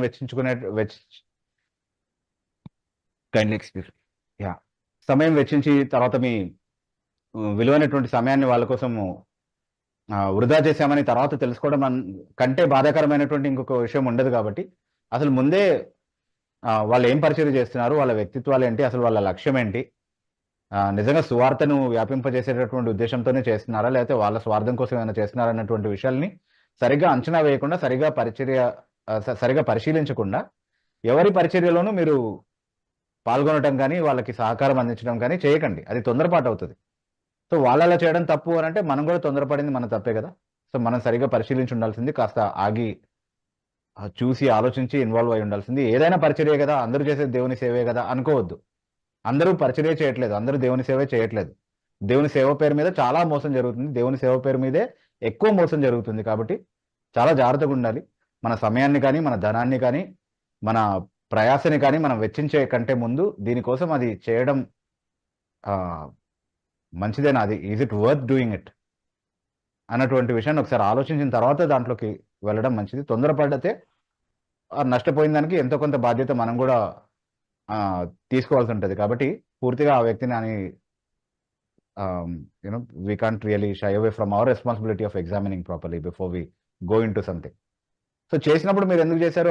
ఆ పాస్టర్ గారు నన్ను గుర్తిస్తారు, ఆ పాస్టర్ గారు నన్ను గొప్పగా, అంటే ఆయన సింహాసనం మీద కూర్చున్నప్పుడు నా కుడి వైపున ఒకరు, ఎడమ వైపున ఒకరు కూర్చోవచ్చు అని చెప్పి మీరు చేశారా, లేదా దేవుని కోసం అన్నట్టుగానే చేశారా యథార్థంగా అన్నది కూడా ప్రశ్న వస్తుంది కదా ఈ ప్రశ్నలు వచ్చినప్పుడు. మీరు నిజంగా దేవుని కోసం అన్నట్టుగానే చేస్తుంటే దాని గురించి బాధపడకండి, వదిలేసేయండి, అయిపోయింది కదా. ఇక తర్వాత ఉన్నటువంటి జీవితంలో ఎలా చేయాలి, ఇంకా జ్ఞానయుక్తంగా ఎలా చేయాలన్నటువంటి విషయాన్ని గురించి ఆలోచించండి అంతే. సో అంటే అతను సెల్ఫిష్ గా చేస్తున్నాడు అంటే ఈ ప్రశ్నలో ఎంతో కొంత సెల్ఫ్ ఖచ్చితంగా రిఫ్లెక్ట్ అవుతుంది అనేది కూడా ఆలోచించాలన్నమాట. ఎస్. తర్వాత లిఖిత అనే ఐడి నుంచి అడిగినటువంటి ప్రశ్న, ప్రైజ్ ది లార్డ్ పాస్టర్ గారు, పరిశుద్ధాత్మ ఎలా వస్తారు మనలోకి, ఎలా తెలుస్తుంది? ఆదరణకర్త గురించి కూడా చెప్పండి. పరిశుద్ధాత్మ అన్న ఆదరణకర్త అన్న ఒకరే. పరిశుద్ధాత్మనే వేరు వేరు బిరుదులతో పిలిచారు ఆయన చేసేటటువంటి కార్యాలని బట్టి. ఆయన్ని ఆదరణకర్త అని కూడా అన్నారు. చాలా స్పష్టంగా పరిశుద్ధాత్మ మనలోనికి ఎలా వస్తారు అని అంటే యేసుక్రీస్తు ప్రభునందు విశ్వాసం ఉంచడం ద్వారా వస్తారు. ఎందుకంటే విశ్వాసులలో ప్రవహించేటటువంటి జీవధారగా ఆయన వర్ణించబడ్డాడు. లేకపోతే విశ్వసించే వారి కడుపులో నుంచి ఉబికేటటువంటి ఊటగా ఒక అలంకారంగా ఆయన వర్ణించబడ్డం అనేది మనం చూస్తున్నాం వాక్యంలో చాలా స్పష్టంగా. కాబట్టి విశ్వాసులందరూ కూడా ఆయన్ని పొందుతారు. అంటే లోకం ఆయన్ని పొందదు, కానీ మీరైతే ఆయన్ని పొందుతారు, ఆయన మీతో కూడా ఉంటాడు, మీలో నివసిస్తాడు అన్నటువంటి వాగ్దానం సంఘానికి ఇవ్వబడినట్టుగా మనం చాలా స్పష్టంగా చూస్తా ఉన్నాం. అది శిష్యులకి మొదట ఇవ్వబడింది. ఆయన వారి వాక్యాన్ని విశ్వసించి దాన్ని అంగీకరించిన వారందరికీ కూడా అవే వాగ్దానాలు వర్తిస్తాయి. కాబట్టి పదే పదే అది విశ్వాసులకు చెందినటువంటి వాగ్దానంగా కూడా వాక్యము గుర్తు చేస్తా ఉంది. కాబట్టి తర్వాత అపోస్తుల కార్యంలో కూడా విశ్వసించిన వారందరూ కూడా పరిశుద్ధాత్మను పొందినటువంటి దాఖలాలు మనం చూస్తున్నాం. కాబట్టి విశ్వసించిన వారందరూ పరిశుద్ధాత్మను పొందుతారు. అదే ఏకైక మార్గం, సంపూర్ణ సువార్త ఇదే. యేసుక్రీస్తు ప్రభునందు విశ్వసించినప్పుడు మన పాపాలు తొలగించబడతాయి, యేసుక్రీస్తు ప్రభు యొక్క నీతి మనకు ఆపాదించబడుతుంది, పరిశుద్ధాత్మ మన అంతరంగంలో నివాసం ఉండి మనల్ని దేవుని ఆలయాలుగా మార్చి మనల్ని పరిశుద్ధపరిచేటటువంటి కార్యాన్ని ప్రారంభిస్తాడు. ఇవన్నీ కూడా ఒక్క కార్యంలో, రక్షణ పొందేటటువంటి ఒక్క సమయంలోనే జరిగేటటువంటి కార్యాలు. ఇవన్నీ కూడా వేరువేరుగా ఇన్స్టాల్మెంట్స్లో అప్పుడింత ఇప్పుడింత వచ్చేటటువంటి కావు, అన్నీ ఒకే ప్యాకేజ్లో ఉండేటటువంటి ఆశీర్వాదాలు. కాబట్టి ఎవరైనా మిమ్మల్ని మోసగించి కాదు పరిశుద్ధాత్మ పొందడానికి ఇంకా కొత్త విధానాలే ఉన్నాయి, అవన్నీ అవలంబించాలి, మీరు ఉపవాసం ఉండి ప్రార్థన చేసి కనిపెట్టాలి, లేకపోతే ఇంకేదైనా చేయాలి, ఎక్కడికో వెళ్ళి తపస్సు చేయాలి, లేకపోతే పలానా సేవకుడి దగ్గర పరిచయలో ఉండాలి, లేకపోతే ఆయనతో కలిసి కనిపెట్టాలి, ఇట్లాంటివన్నీ ఎవరైనా చెప్తున్నారు అని అంటే వాళ్ళు మోసం చేసే ప్రయత్నం చేస్తున్నారు, వాక్య విరుద్ధమైనటువంటి సిద్ధాంతాన్ని బోధిస్తున్నారు అన్నటువంటి విషయాన్ని అర్థం చేసుకోవాలి. It has nothing to do with receiving the spirit. యేసుక్రీస్తు ప్రభు ద్వారా మాత్రమే మనం పరిశుద్ధాత్మను పొందగలం. ఓకే, చాలా గలిబిలి సృష్టించేటటువంటి ఒక సిద్ధాంతంగా ఇది మారింది సంఘంలో. బైబిల్ మిషన్ స్థాపించిన దేవదాసయ్య గారు కూడా చాలా వింత బోధలు చేశారు పరిశుద్ధాత్మను పొందే విషయంలో. ఎక్కువగా నీళ్లు తాగాలని చెప్పారు ఆయన. ఫర్ ఎగ్జాంపుల్, అంటే దేవుని ఆత్మ జలములపై అల్లాడుచుండెను అని ఉంది కాబట్టి జలములపై ఆత్మ అల్లాడుచు మనం ఎక్కువ నీళ్లు తాగుతున్నప్పుడు ఆయన మనలోనికి ప్రవేశిస్తాడు, మనం ఎక్కువగా పరిశుద్ధాత్మను పొందడానికి ఎక్కువ నీళ్లు తాగాలన్నటువంటి సిద్ధాంతాన్ని ఆయన బోధించడం జరిగింది. ఆయన జీవిత చరిత్రలో వాళ్ళే ప్రింట్ చేసి ఇంకా ప్రచురిస్తూనే ఉన్నారు దాన్ని. ఎక్కడ మా వల్ల పొరపాటు అయిపోయింది, ఇది దేవదాసాయి గారు చెప్పలేదని కానీ, లేదా దేవదాసాయి గారే చెప్పారు కానీ అది వాక్యానుసారం కాదు, మేము ప్రచురించకుండా ఉండాల్సిందని కానీ ఎప్పుడు వాళ్ళు ఎక్కడ అపాలజీస్ చెప్పినట్టుగా మనం చూడట్లేదు. సో ఇంకా అలాంటి దాన్ని ఏమనాలో కూడా తెలియదు. Such a foolish doctrine, right? ఎవరు చెప్పినా సరే, ఎవరికి తట్టిన ఆలోచన అయినా సరే, it is such a foolish doctrine. So అలాంటి పద్ధతులన్నీ కూడా నేర్పిస్తా ఉన్నారు పరిశుద్ధాత్మ పొందడానికి, కానీ అవేవి వాక్యం ఆమోదించేటటువంటి పద్ధతులు కావు. ఏ పద్ధతి లేదు వాస్తవానికి. యేసుక్రీస్తు ప్రభువును విశ్వసించడం మినహా పరిశుద్ధాత్మను పొందడానికి మనం చేయాల్సినటువంటి వేరే విధానం ఏమీ కూడా లేదు, మనం ఆచరించాల్సినటువంటి విధానం కానీ పద్ధతి కానీ ఏమీ లేదు అన్నది గుర్తుపెట్టుకోవాలి. So it's a very important question and we must be very sure about the doctrine of receiving the Holy Spirit. Yes brother. తర్వాత ప్రశాంత్ అనే అడిగి నుంచి అడిగినటువంటి ప్రశ్న, sin created by whom?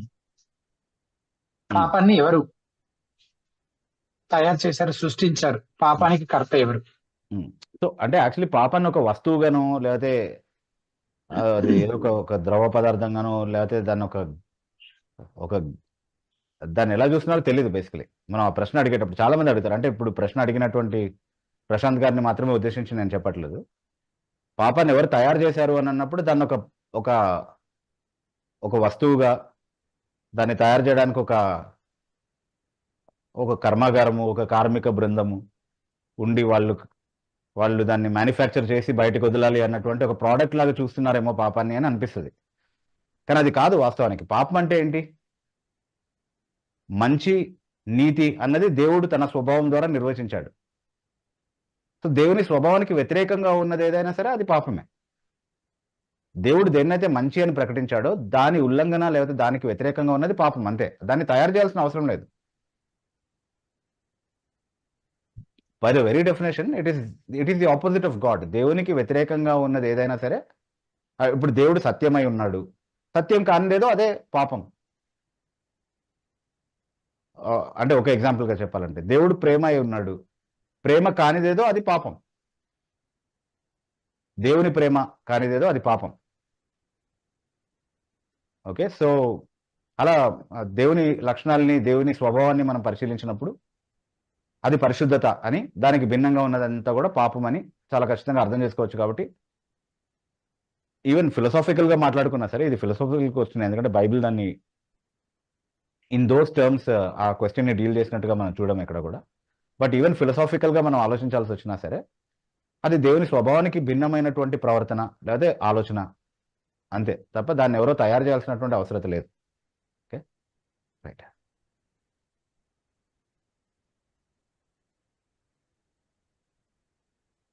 Srikanth అని అడి నుంచి జూమ్ లో జాయిన్ అంటుంటారు. మీరు అడ్మిట్ చేసుకొని మీ పేరు, మీ ఊరు చెప్పి ప్రశ్న అడగచ్చు. Praise Lord brother. Praise Lord brother. ధన్యవాదం శ్రీకాంత్. యా, ఇంకా 1వ సమూయేలు 15వ అధ్యాయంలో దేవుడు పశ్చాత్తాపడతాడు అని ఉంది. మళ్ళీ వెంటనే సమూయేలు గారు దేవుడు పశ్చాత్తాపడడు అని ఉంది. మళ్ళీ ఎండింగ్ లో మళ్ళీ దేవుడు పశ్చాత్తాపడతాడు అని ఉంది సార్. దీన్ని ఎలా తీసుకోవాలి? దేవుడు పశ్చాత్తాపడతాడు అని ఇక్కడ ఆ వచనాలు ఒకసారి చదువుతారా మీరు? సమూయేలు 15వ అధ్యాయము 10వ వచనం సార్. చదవండి ఒకసారి. అప్పుడు యెహోవాకు సమూయేలునకు ప్రత్యక్షమై ఇలాగు సెలవిచ్చెను, సౌలు నన్ను అనుసరింపక వెనుక తీసి నా ఆజ్ఞలు గైకొనకపోయినా గనక అతడిని రాజుగా నిర్ణయించినందుకు నేను పశ్చాత్తాపడుచున్నాను. ఓకే, ఇక్కడ యాక్చువల్ గా 29th వర్స్ వచ్చేసరికి, మరియు ఇశ్రాయేళ్లకు ఆధారమైన వాడు నరుడు కాడు, ఆయన అబద్ధమాడు, పశ్చాత్తాపడడు అని సమూయేలు మాట్లాడుతున్నాడు సార్. ఎస్, ఇక్కడ మనం అర్థం చేసుకోవాల్సింది ఏంటి అంటే దేవుడు పడ్డాడు అన్నటువంటి ఒక అనువాదం కూడా ఉంది ఇలాంటి సందర్భాల్లోనే. అది సరైనటువంటి అనువాదం. యాక్చువల్గా దేవుడు పడ్డాడు అన్నది ఆయన బాధని కానీ లేకపోతే ఆయన అయిష్టతని కానీ ఉద్దేశించి చెప్పబడినటువంటి మాట. ఓకే, సో అతన్ని రాజుగా నియమించిన విషయాన్ని గురించి, దేవుడు బాధపడినటువంటి విషయం, అతని అవిధేయత చూసి దేవుడు బాధపడినటువంటి ఒక విషయాన్ని గురించి, లేదా దేవుడు తన అయిష్టతను, అతని ప్రవర్తన పట్ల తన అయిష్టతను వ్యక్తపరచడానికి వాడినటువంటి ఒక మాట. అంటే మానవుల ఆలోచన విధానం కానీ మానవుల భావాలు కానీ ఎట్లా ఉంటావో దాన్నే అలంకారంగా తీసుకొని దేవుడు తన భావోద్రేకాన్ని వ్యక్తపరిచినట్టుగా మనం చూస్తా ఉన్నాం అనమాట. మనం అర్థమయ్యేటటువంటి భాషలో దేవుడు తను తాను వ్యక్తపరచుకోవడం, అంటే ఆ ప్రక్రియని మనము ఆంథ్రోపోమార్ఫిజం అంటాం. అంటే మానవుల పరిమితుల్లో మాట్లాడేటప్పుడు, మానవులు అర్థం చేసుకోగలిగేటటువంటి భాష పరిమితుల్లో మాట్లాడేటప్పుడు మనం చేసేటటువంటి క్రియలు లేదా మనం ఆలోచించేటటువంటి విధానంలోనే దేవుడిని చిత్రీకరించి మాట్లాడినట్టుగా కొన్ని సందర్భాల్లో చూస్తా ఉన్నాం అనమాట. ఉదాహరణకి బలి అర్పణ విషయంలో ఆయన ఇంపైన సువాసనను ఆగ్రహించి అన్నటువంటి మాట చదువుతాం మనం. అంటే ఆయనకు ముక్కుంది, ఆయన వాసన పీల్చుకుంటున్నాడని అర్థం చేసుకోకూడదు దాన్ని మనం. సో కానీ అది భాష అలా వాడారు. అంటే మన దేవునికి అంగీకారం అయింది అని చెప్పడానికి అలంకారంగా మనం అర్థం చేసుకోగలిగేటటువంటి ఒక మన ఫీలింగ్స్ కి తగినటువంటి విధంగా మనం ఎలా దాన్ని బెస్ట్ వేలో అర్థం చేసుకోగలుగుతామో అట్లా ఎక్స్ప్రెస్ చేశారనమాట దాన్ని. ఓకే, కానీ మీరు చూపించినటువంటి 29వ వచనంలో దేవుడు పశ్చాత్తాపడ్డాడు అన్నది అబ్సల్యూట్ సెన్స్ లో తీసుకోవాల్సినటువంటి విషయం. ఎందుకంటే ఆయన నరుడు కాదు. నరుడు కాకుండా దేవునికి మాత్రమే ఉన్నటువంటి ఒక లక్షణం ఏంటి అని అంటే ఆయన పశ్చాత్తాపడ్డాడు లేదా మారు మనసు పొందడు అంటే ఒకసారి ఒక ఆలోచన కలిగి ఉండి తర్వాత ఆ ఆలోచనని మార్చుకోవడం అనేది దేవునికి సంబంధించినటువంటి లక్షణం కాదు. ఎందుకంటే దేవుని ఆలోచనలన్నీ కూడా ఆయనలాగే పరిపూర్ణమైనవి. They are perfect thoughts. కాబట్టి దాని విషయంలో ఆయన ఏమీ మారు మనసు పొందాల్సినటువంటి అవసరం లేదు. సో దేవుడు మారేవాడు కాదు. మనిషిలాగా ఈ రోజు ఒకటి అనుకుని రేపు అరే తప్పైపోయిందే అని దాని విషయంలో తన ఆలోచనను మార్చుకునేటటువంటి అవసరత కానీ ఆ స్వభావం కానీ దేవునికి లేదు అన్నటువంటి విషయాన్ని చెప్తా ఉన్నాడు 29వ వచనంలో. ఓకే. ఓకే, సో ఆ రెండింటిని వేరు వేరు భావాల్లో అర్థం చేసుకోవాలి brother. Yes brother Srikanth. Yes తర్వాత స్మిత ఆయన ఐడి నుంచి జాయిన్ అయినటువంటి వారు మీరు అన్మ్యూట్ చేసుకొని మీ పేరు మీ ఊరు చెప్పి మీ ప్రశ్న అడగండి.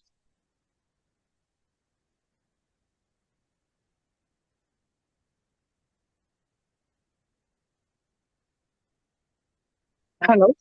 Yes praise Lord brother. Praise Lord. నాకున్న డౌట్ మీ పరిచయం చేసుకుంటారా? మీ పేరు మీ ఊరు చెప్పి పరిచయం చేసుకుంటారా? నేను స్మిత అండి. నేను సికింద్రాబాద్ నుంచి మాట్లాడుతున్నాను. Yes sister. So Lord's table గురించి యాక్చువల్లీ బట్ నేను బైబిల్ చదువుతున్నప్పుడు లైక్ చాలా డౌట్స్ వచ్చినాయి. In the sense like breaking of bread అని ఉంటుంది కదా, అపోస్తలుల కార్యము లైక్ చాప్టర్ 2 and 42లో. సో అపోస్తలుల బోధయందు సహవాసమందు రొట్టె విరుచుటయందు ప్రార్థన చేయటం ఎడతెగక ఉండేది. సో ఐ థింక్ దాని ఎక్స్ప్లెనేషన్ ఇక్కడ మనకి 44 to 47 లోపు కూడా ఇస్తున్నారు అని వాట్ ఐ అండర్స్టూడ్. అయితే మనకి ఇప్పుడు చర్చ్ లో చూస్తే మనకి ఇచ్చే పద్ధతి ఇట్స్ లైక్ ఒక రొట్టె అండ్ ద్రాక్షరసం ఇప్పుడు అలా ఇస్తున్నారు కదా. జనరల్ గా పస్కాని బట్టి లైక్ పస్కా పండుగలో వేసే మనకి కొత్త నిబంధన విషయంలో అది మనకి చూపించారు. లైక్ ఇది నేను ఇలా కొత్త నిబంధన ఏర్పరుస్తున్నాను, మీరు ఇప్పుడు నన్ను జ్ఞాపకం చేసుకోవడానికి దీన్ని చేయండి అని శిష్యులకి, జ్యూస్ అయిన వాళ్ళకి చెప్పాడు, ఇజ్రాయేలీలకి. రైట్. సో అది it was a meal. Egypt నుంచి విడుదల కోసము వాళ్ళు అది చేయాల్సిన పని. ఆయన జ్ఞాపకం చేసుకోవాలి సంవత్సరానికి అని దేవుడు వాళ్ళకి ఆదేశించారు. అండ్ ఇప్పుడు వచ్చేసి యేసయ్య చెప్తున్నారు, ఇప్పుడు నా రక్తం వలన కొత్త నిబంధన కాబట్టి మీరు ఇప్పుడు నన్ను జ్ఞాపకం చేసుకోవడానికి దీన్ని చేయండి అని శిష్యులకు చెప్తున్నారు. పాస్ఓవర్. సో వాళ్ళు ఎలా ఆచరించారు తర్వాత అంటే రొట్టె విరుచుటయందు ఎడతెగక ఉన్నారని చెప్పారు. దాని meaning what I understood is they had their meals. ఇక్కడ చెప్తున్నారు కదా, ఆనందంతో నిష్కపటమైన హృదయంతో ఆహారం పుచ్చుకొనుచుండిరి అని 47 Acts 2:47 లో చెప్పినట్టు. So my doubt is like నేను కొన్ని బుక్స్ కొన్ని చదివాను. In that what I understood is వాళ్ళు ఏమంటారు ఫస్ట్ సెంచరీ టు 250 AD ఆ టైంలో ఈ ట్రెడిషన్ మారింది అని. So I had a doubt like Roman Catholics నుంచి when all those changes came అప్పుడు ఇది మారిందా అండ్ లైక్ అండ్ ఇంకొకటి ఇది సింబాలిక్ గా తీసుకోవాలా or still do we have to like ఈ ట్రెడిషన్ మనం ఫాలో కావాలా? ఎందుకంటే ఇందాక మీరు మెన్షన్ చేసినట్టు బాప్టిజం లో ఎవ్రీథింగ్ ఈజ్ మనకి ఇవ్వబడింది, పాపక్షమాపణ కానీ పరిశుద్ధాత్మ ఇది కానీ, అండ్ మనము సరి చేసుకోవడానికి పరిశుద్ధాత్మ దేవుడు మనకి సహాయపడతా ఉంటాడు. వి కరెక్ట్ అవర్ సెల్వ్స్. సో వాళ్ళు ఎవ్రీడే అయితే వాళ్ళు కలుస్తా వాళ్ళు తీసుకున్న మీల్స్ ఫస్ట్ కొరింథియన్స్ లో కూడా పౌలు గారు మెన్షన్ చేసినట్టు it was about the meal that he was correcting them. They actually first Corinthians 11 లో కూడా పౌలు గారు కరెక్ట్ చేస్తుంది వాళ్ళు తీసుకునే విధానం, ఫుడ్ తినే విధానంలో ఒకరికొకరు అంటే మీరు తిన్నా తాగినా దేవుని కోసమే కాబట్టి ఒకరి విషయమై ఒకరిని love each other one another అని చెప్పిన ఆ కమాండ్మెంట్ ని గుర్తు చేస్తున్నారు అక్కడ. So my doubt is do we still have to like follow this tradition or was it given to Jews? And if at all apostles followed it, how was it? Was it meals? And actually, why are we following it this way? Yeah. This is my doubt, brother. Yes. Sister, first and foremost thing ఏంటంటే ఇది పాస్ఓవర్ tradition ని లేదా పాస్ఓవర్ అనేటటువంటి సందర్భాన్ని యేసుక్రీస్తు ప్రభు వినియోగించుకొని ఆయన రాకడ యొక్క ఉద్దేశము, ఆయన పస్కాకి నెరవేర్పుగా ఎలా ఉన్నాడు అన్నటువంటి విషయాన్ని చాలా స్పష్టంగా తన శిష్యులకి బయలుపరిచినట్టుగా మనం చూస్తూ ఉన్నాము. అందులో భాగంగా ఇది కొత్త నిబంధనకు సంబంధించినటువంటి ఆచారంగా కూడా చాలా ప్రత్యేకంగా చెప్పినట్టుగా కొత్త నిబంధన రక్తము అని ఈ అదేంటి ద్రాక్షారసము సాదృశ్యపరిచేటటువంటి సందర్భాన్ని గురించి మాట్లాడుతూ కొత్త నిబంధన రక్తము అని చెప్తా ఉన్నాడు. సో కొత్త నిబంధన చేస్తున్నటువంటి సందర్భంలో కొత్త నిబంధన ట్రెడిషన్ గానే కంటిన్యూ అవ్వాల్సినటువంటి ఒక ఇన్స్టిట్యూషన్ ఇక్కడ ప్రభు స్థాపిస్తున్నట్టుగా మనం చాలా స్పష్టంగా చూస్తా ఉన్నాం. సో ఇది యూదులకు ఇవ్వబడిందా అంటే కాదు, basically it is given to the church. This is for the church to follow. So అందుకే తర్వాత అపోస్తలులు దాన్ని ఆచరించారు, తర్వాత సంఘాలకు కూడా దాన్ని ఆచరించమని నేర్పించినట్టుగా చాలా స్పష్టంగా చూస్తా ఉన్నాం. So the first point is it is not for the Jews, it is for the Christian church that this tradition has been given. బాప్తిస్మం అనేది ఒక్కసారే మనం ఆచరించాల్సినటువంటి ఆచారము, అంటే ఒకసారి సరిగ్గా ఆచరించాల్సినటువంటి ఆచారం. సరిగ్గా ఆచరించినటువంటి వాళ్ళు తర్వాత కూడా తీసుకున్నట్టుగా రెండోసారి తీసుకున్నట్టుగా దాఖలాలు ఉన్నాయి బైబిల్లో. బట్ ఆ రెండోసారి తీసుకోవడమే సరైనటువంటి బాప్తిస్మం దేవుని దృష్టిలో. But this is one time thing. కానీ ఈ బల్ల ద్వారా ప్రభువుని జ్ఞాపకం చేసుకోవడం మాత్రం సంఘంగా కూడి వచ్చినటువంటి ప్రతి సందర్భంలోనూ చేయాల్సినటువంటి ఒక క్రియగానే బైబిల్ దాన్ని గుర్తిస్తూ వచ్చింది. కొత్త నిబంధన కాలం అంతట్లో కూడా అట్లాగే చేశారు కూడా. అయితే ఇక్కడ ప్రాముఖ్యమైన ఒక విషయం ఏంటి అంటే దీన్ని దాదాపుగా ఎప్పుడు కూడా ప్రేమ విందులో భాగంగా చేశారు అన్నది వాస్తవమే. కానీ ఆ ప్రేమ విందు మొత్తం కూడా యేసుక్రీస్తు ప్రభు యొక్క బలిదానాన్ని సూచిస్తూ చేసినటువంటి విందు కాదు. ఆ ప్రేమ విందులో భాగంగా ఒక రొట్టెను తీసుకొని విరవటము, ఒక పాత్రలోనిది తీసుకొని అందరూ తాగడము అన్నది మాత్రమే యేసుక్రీస్తు ప్రభు యొక్క విరువబడిన శరీరానికి చిందించబడినటువంటి ఆయన కృత నిబంధన రక్తానికి సాదృశ్యం. కానీ ఆ విందు మొత్తం అంతా కూడా యేసుక్రీస్తు ప్రభు యొక్క బల్లకు సాదృశ్యం కాదు. అందుకే ప్రత్యేకంగా బల్ల గురించి మాట్లాడుతున్నప్పుడు మొదటి కొరింథీ పత్రిక 11వ అధ్యాయంలో మనం రెగ్యులర్ గా చదివే పోర్షన్ అది సంఘాల్లో 23వ అధ్యాయం నుండి యేసుక్రీస్తు ప్రభు తాను అప్పగించబడిన రాత్రి ఒక రొట్టెను ఎత్తుకొని దానికి కృతజ్ఞతాస్తుతులు చెల్లించి దాన్ని విరిచి అందరికీ ఇచ్చినట్టుగా మనం చూస్తా ఉన్నాం. అట్లాగే ఒక పాత్రలోనిది తీసుకుని దానికి కృతజ్ఞతాస్తుతులు చెల్లించి అందరూ దాంట్లో తాగాలని చెప్పినట్టుగా మనం చూస్తా ఉన్నాం. ఒక రొట్టెలో పాల్గొంటున్నటువంటి మనం అందరం కూడా ఏక శరీరమై ఉన్నాము, ఒకే శరీరంలో భాగమై ఉన్నాము అన్న సాదృశ్యాన్ని కూడా ఐక్యత కోసం అని చెప్పి పౌలు వాడుతున్నట్టుగా మనం చూస్తా ఉన్నాం. అయితే ఆ ఐక్యత ఆ ట్రెడిషన్ వాళ్ళు పాటిస్తున్నటువంటి ఆ పద్ధతి ద్వారా వాళ్ళు సాక్ష్యం ఇస్తున్నప్పటికీ కూడా వాళ్ళ ప్రవర్తనలో మాత్రం అదేంటి ఆ ప్రేమ విందు కోసం ఒకరు ఆగకుండా ఒకరి మీద కక్షలు పెంచుకొని కక్షలు పెంచుకొని ప్రేమ రాహిత్యాన్ని చూపిస్తూ అయినప్పటికీ కూడా ఆ బలలో వాళ్ళు చేయవేస్తున్నారు అని అంటే అది శిక్షావిధికి దారి తీసేటటువంటి విషయం. అది మీరు దేవునికి అంగీకారంగా మీరు పాల్గొనట్లేదు కాబట్టి మీలో చాలా మంది మృతులవుతున్నారు, చాలా మందికి అనారోగ్యం వస్తుంది ఈ బల్ల కారణంగా అన్నటువంటి హెచ్చరికలు ఇవ్వడం జరిగింది అనమాట. సో బేసికలీ చాలా స్పష్టంగా మనకు వచ్చే వ్యూ ఏంటి అంటే ప్రేమ విందులో భాగంగా చేశారు, కానీ ప్రేమ విందు అంతా కూడా బల్ల కాదు, బల్ల ఆచరణ కాదు. కేవలం ఆ ఒక్క రొట్టె తీసుకుని విరిచి పంచిపెట్టడము, ఆ ఒక్క పాత్రలోని అందరూ తాగటము అనేది యేసుక్రీస్తు ప్రభు కూడా అలాగే చేశాడు. పస్కా విందులో ఆ విందంతా కూడా నా శరీరానికి నా రక్తానికి సాదృశ్యం అని చెప్పలేదు. కేవలం ఆ ఒక రొట్టె ఆ ఒక పాత్రలోని విషయాన్ని గురించి మాత్రమే ప్రత్యేకంగా ప్రస్తావించినట్టుగా చూస్తా ఉన్నాము. సో ప్రతిసారి మనం ప్రేమ విందు ఏర్పాటు చేసుకునేటటువంటి అవకాశం ఉండకపోవచ్చు, లేకపోతే అందులో భాగంగానే చేసేటటువంటి అవకాశం ఉండకపోవచ్చు. కాబట్టి అలా అవకాశం లేని సమయంలో కూడా ఈ సాదృశ్యాన్ని మాత్రం ఖచ్చితంగా పాటించేటటువంటి అవకాశం ఉంది. కాబట్టి ఒక రొట్టె ఒక పాత్రలోని ద్రాక్షారసాన్ని అందరూ కలిసి తాగడం అనేది మాత్రం కంటిన్యూ చేస్తూ వచ్చారు, అలాగే చేస్తారు. I don't think the Roman Catholic church has anything to do with this basically, because ఇది ఇలా మార్చడాన్ని బట్టి వాళ్ళ సిద్ధాంతానికి అనుగుణంగా ఏదో చేశారని చెప్పడానికి ఏమీ లేదు.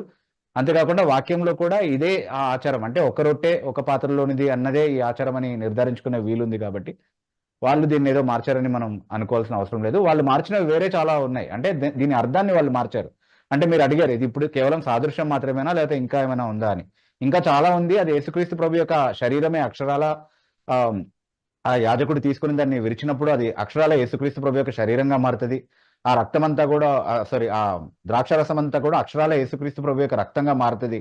కాబట్టి మీరు నిజంగా యేసుక్రీస్తు ప్రభువునే బలి అర్పిస్తున్నారు, దాన్ని ఒక బలి అర్పణగానే చూడాలి. అందుకే దాన్ని మాస్ అని పిలుస్తారు. యాక్చువల్లీ దాని ఒక బలి అర్పణగానే చూడాలి, అది యేసుక్రీస్తు ప్రభు యొక్క శరీర రక్తమే, అది సాదృశ్యం కాదు అన్నటువంటి ఒక సిద్ధాంతాన్ని రోమన్ క్యాథలిక్సే ప్రవేశపెట్టారు. వాళ్ళు ప్రవేశపెట్టిన తర్వాత ఈ రోజు మన చాలా పెంటెకోస్టల్ చర్చెస్ లో కూడా అట్లాగే చెప్పుకుంటున్నారు. ఇప్పుడు మేము ప్రొటెస్టెంట్సే అని చెప్పుకుంటూనే ప్రొటెస్టెంట్ బైబిల్ బోధించేటటువంటి ప్రొటెస్టెంట్ సత్యాలకు వ్యతిరేకంగా ప్రొటెస్ట్ చేస్తున్నటువంటి సిద్ధాంతాలని తీసుకొస్తున్నారు అనమాట. Basically it is only symbolic. యేసుక్రీస్తు ప్రభు ఒక్కసారే బలి అర్పించబడ్డాడు అనేది బైబిల్ చెప్తున్నటువంటి సత్యం. మళ్ళీ మళ్ళీ బలి అర్పించబడ్డాడు కాబట్టి మళ్ళీ మళ్ళీ ఆయన శరీరంగా మారి రక్తంగా మారి మన మధ్యలో అర్పించబడాల్సినటువంటి అగత్యం ఏమీ లేదు. ఒక్కసారే అర్పించబడినటువంటి బలిగా మన అందరినీ నీతిమంతులుగా తీర్చాడు అనేది చాలా స్పష్టంగా బైబిల్ చెప్తా ఉంది. దాన్నే మనం అంగీకరిస్తూ దాన్ని జ్ఞాపకం చేసుకోవడానికి, నన్ను జ్ఞాపకం చేసుకోవడానికి దీన్ని చేయండి అన్నాడు. ఇది సాదృశ్యమే, జ్ఞాపిక మాత్రమే తప్ప యేసుక్రీస్తు ప్రభు యొక్క బలి అర్పణ పునరావృతం చేయడం మాత్రం కాదు. It is not a repetition of the sacrifice of Jesus Christ. It is purely symbolic, but yet it is something that has to be devoutly observed by every believer in remembering Christ and in living up to the price by which we were purchased. Yes. Yeah. Thank you brother. Thank you. Thank you sister. తర్వాత live chat లో అడిగినటువంటి మరో ప్రశ్న, Vinson అనే అడిగినటువంటి ప్రశ్న, ఎడ్ల యొక్కయు గొర్రెల యొక్కయు రక్తం పాపం తీయలేనప్పుడు పాత నిబంధనలో వారిని చెయ్యమని దేవుడు ఎందుకు చెప్పాను? పాత నిబంధనలో వారిని చేయమని ఎందుకు చెప్పాను? అదే ఏ రక్తమైతే పాపాలని నిజంగా తొలగించబడుతుందో అలాంటి ఒక రక్తాన్ని అర్పించేటటువంటి ఒక బలి అర్పణ గురించి దేవుడు వాగ్దానం చేశాడు. అది వచ్చేంత వరకు దానికి ఛాయగా ఈ ఎడ్ల యొక్కయు గొర్రెల యొక్కయు రక్తాన్ని దేవుడు నియమించాడు. ఛాయ ద్వారా అసలు వచ్చినప్పుడు చేసేటటువంటి కార్యం నెరవేరిపోతుంది అన్నది దేవుని ఉద్దేశం కాదు. అది అసలుది జరిగేంత వరకు కేవలం ఛాయగా మాత్రమే దేవుడు దాన్ని నియమించాడు. అసలు వచ్చినప్పుడు ఛాయగా ఉన్నదాన్ని తీసేశాడు. తర్వాత అసలు దానికి జ్ఞాపికగా ఇంకొక దాన్ని నియమించాడు సంఘంలో. దాని గురించి ఇప్పుడే మాట్లాడుకున్నాం, బల్లారాధన గురించి. సో యేసుక్రీస్తు ప్రభు యొక్క అసలు బలి యాగానికి ముందు అది వస్తుంది అన్న వాగ్దానానికి గుర్తుగా ఛాయగా కొన్ని బలి అర్పణల్ని దేవుడు నియమించాడు. అది వచ్చి అది నెరవేరిపోయిన తర్వాత ఆ బలి అర్పణలన్నింటినీ కూడా ఆపేశాడు దేవుడు. అంటే ఇశ్రాయేల్లో కూడా మీరు చూస్తే పరిస్థితులన్నీ కూడా ఆ తరం గడిచిపోక ముందే ఆ ఆలయాన్ని అక్కడి నుంచి తొలగించడం ద్వారా ఇంకెప్పుడు అసలు బలి అర్పణలు ఇచ్చే అవకాశమే లేకుండా చేసేసాడు దేవుడు. ఈ రోజు వరకు కూడా వాళ్ళు బలి అర్పణలు అర్పించరు, ఎందుకంటే ఆలయం లేదు కాబట్టి, ఆలయంలోనే చేయాల్సినటువంటి క్రియ కాబట్టి అది. ఓకే, సో యేసుక్రీస్తు ప్రభు యొక్క బలి అర్పణ ఏ తరంలో అయితే జరిగిందో ఆ తరం నుండి అది ఆగిపోవడం, ఇప్పటి వరకు అది పునరావృతం కాకపోవడం అనేది చాలా చరిత్ర కాదని లేనటువంటి ఒక వాస్తవం. సో ఎప్పుడైతే ఇది నెరవేరిపోయిందో అప్పటి నుంచి సంఘము దాన్ని జ్ఞాపకం చేసుకుంటూ ఈ బల్లారాధన అనేది రొట్టె ద్రాక్షారసం ద్వారా యేసుక్రీస్తు ప్రభు చేసినటువంటి కార్యాన్ని జ్ఞాపకం చేసుకోవడం అనేది చాలా స్పష్టంగా చూస్తా ఉన్నాం మనం. సో అది కూడా అసలుది కాదు, అది కూడా అదే అసలుది అని చెప్పేటటువంటి ప్రయత్నం చాలా మంది చేస్తా ఉన్నారు. అదే బలి అర్పణ, అది అక్షరాల యేసుక్రీస్తు ప్రభు యొక్క శరీర రక్తాలే అన్నటువంటి ఆ ఆలోచన ఏదైతే తీసుకొస్తున్నారో అది ఒక్కసారి దేవుడు నెరవేర్చినటువంటి బలి అర్పణని కొట్టివేయడము లేకపోతే దాన్ని తప్పుగా చిత్రీకరించడం అన్నటువంటిది. సో దాన్ని అలా చూడకుండా ఇప్పుడు చేస్తున్నది జ్ఞాపికగా, అప్పుడు చేయబడినది ఛాయగా, యేసుక్రీస్తు ప్రభువులో జరిగిందే అసలైనదిగా మనం ఖచ్చితంగా అర్థం చేసుకోవాలి. అదే వాక్యం బోధించేటటువంటి సత్యం కూడా.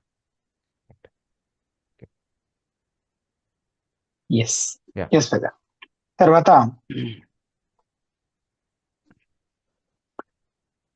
ఆర్తి అడిగినటువంటి ప్రశ్న, is it true that if we don't go on Sunday to church, God's wrath will be on that person? I heard this is one of the Karunakar Sugna testimony testing of Christians program. క్రైస్తవులు సంఘానికి వెళ్ళేది దేవుని యొక్క ఉగ్రత తప్పించుకోవడానికి కాదు. First point, దేవుని యొక్క ఉగ్రత నుండి తప్పించబడ్డారు కాబట్టి దేవుని పట్ల ప్రేమతో ఆ ఉగ్రత నుండి తప్పించబడి అదే రక్షణ అనుభవంలోనికి వచ్చినటువంటి ఇతర విశ్వాసులతో సహవాసంలో ఉండడానికి వారిని ప్రేమిస్తున్నారు కాబట్టి, వారిని రక్షించినటువంటి దేవుడిని ప్రేమిస్తున్నారు కాబట్టి దేవునితో సహవాసం కలిగి ఉండడానికి, దేవుని బిడ్డలతో సహవాసం కలిగి ఉండడానికి, కలిసి దేవుని వాక్యాన్ని ధ్యానించడానికి, కలిసి చేయమని దేవుడు ఆజ్ఞాపించినటువంటి కొన్ని విషయాలు ఉన్నాయి. అవి ఆయన పట్ల ప్రేమతో నెరవేర్చి రావడానికి వెళ్తున్నారు, సంతోషంగా వెళ్తున్నారు. కానీ బలవంతంగా ఎవరైనా వెళ్తున్నారు, భయపెట్టి పంపిస్తే తప్ప వాళ్ళు సంఘానికి వెళ్ళరు అన్నటువంటి పరిస్థితిలో ఉన్న వాళ్ళు ఎవరు కూడా రక్షణానుభవం ఉన్నటువంటి వాళ్ళు కాదు. ఇంకా దేవుని ప్రేమలో భయం లేదు, భయం తొలగించేటటువంటి ప్రేమ అది. The perfect love casteth out fear. There is no fear in love and we go out of love for God, అంతే. అయితే కరుణాకర్ సుగుణాకి ఏం సంబంధం? మేము భయపడిపోతామో ప్రేమించిపోతామో ఎందుకు పోతామో అది మా ఇష్టం. అది కర్ణాకర్ సుగుణకి దాంతో ఏం సంబంధం?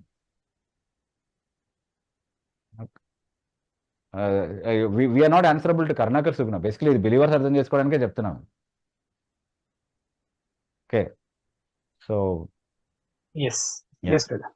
తర్వాత జీవన్ కుమార్ అని అడిగినటువంటి ప్రశ్న, దశమ భాగం ఇస్తేనే దేవుడు దీవిస్తాడు అనేది నిజమైన బోధన సార్? ఇవ్వకపోతే ఆశీర్వాదం లేదా, శాపమా?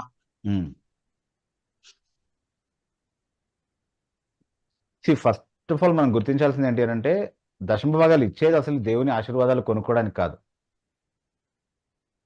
ఓకే, దేవుడు మనల్ని ఆశీర్వదించాడు కాబట్టి దాన్ని గుర్తిస్తూ దశమ భాగాలు ఇస్తాం. దేవుడు ఆశీర్వదించిన వాటి నుండే ఆయనకి ఒక భాగాన్ని మనం ఇస్తున్నాము, అది కృతజ్ఞతగా ఇస్తున్నాం.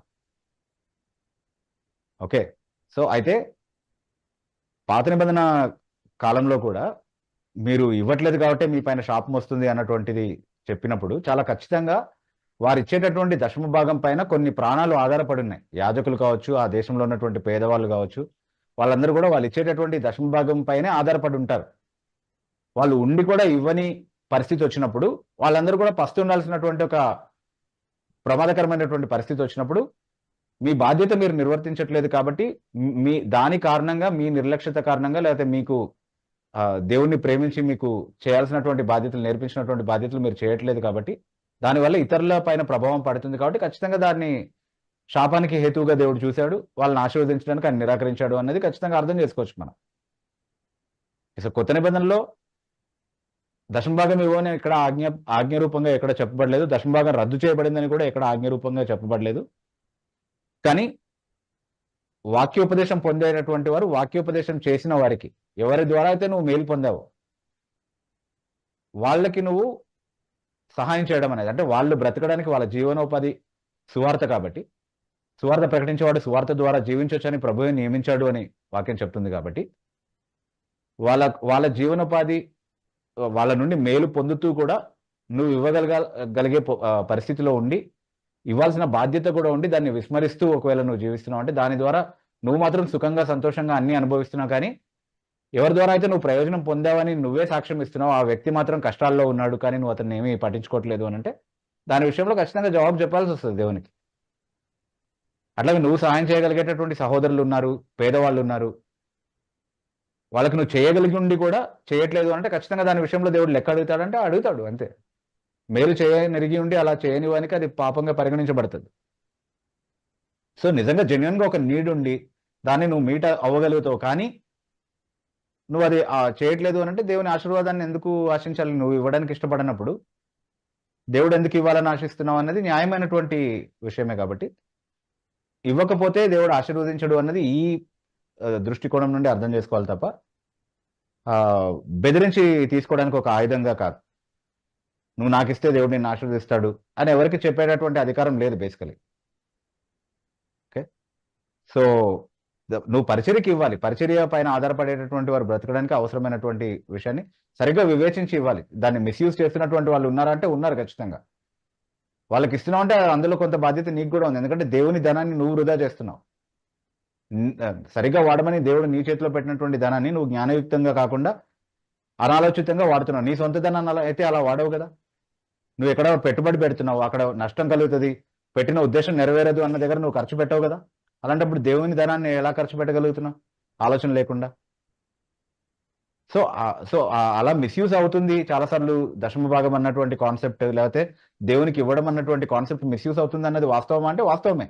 కానీ అందులో ఇచ్చేవారి బాధ్యత ఉందా అంటే ఖచ్చితంగా ఉంది. సో ఎక్కడ ఇవ్వాలి, ఎందుకు ఇవ్వాలి, ఎప్పుడు ఇవ్వాలి, ఎలా ఇవ్వాలి అన్నటువంటి విషయాలను అర్థం చేసుకుని అలా ఇస్తే అది ఆశీర్వాదకరమే ఖచ్చితంగా. అలా ఇవ్వగలిగి ఇవ్వకపోవడం కూడా ఆశీర్వాదము రాకుండా ఉండడానికి కారణం అవ్వచ్చు అంటే అవ్వచ్చు ఖచ్చితంగా. ఓకే, సో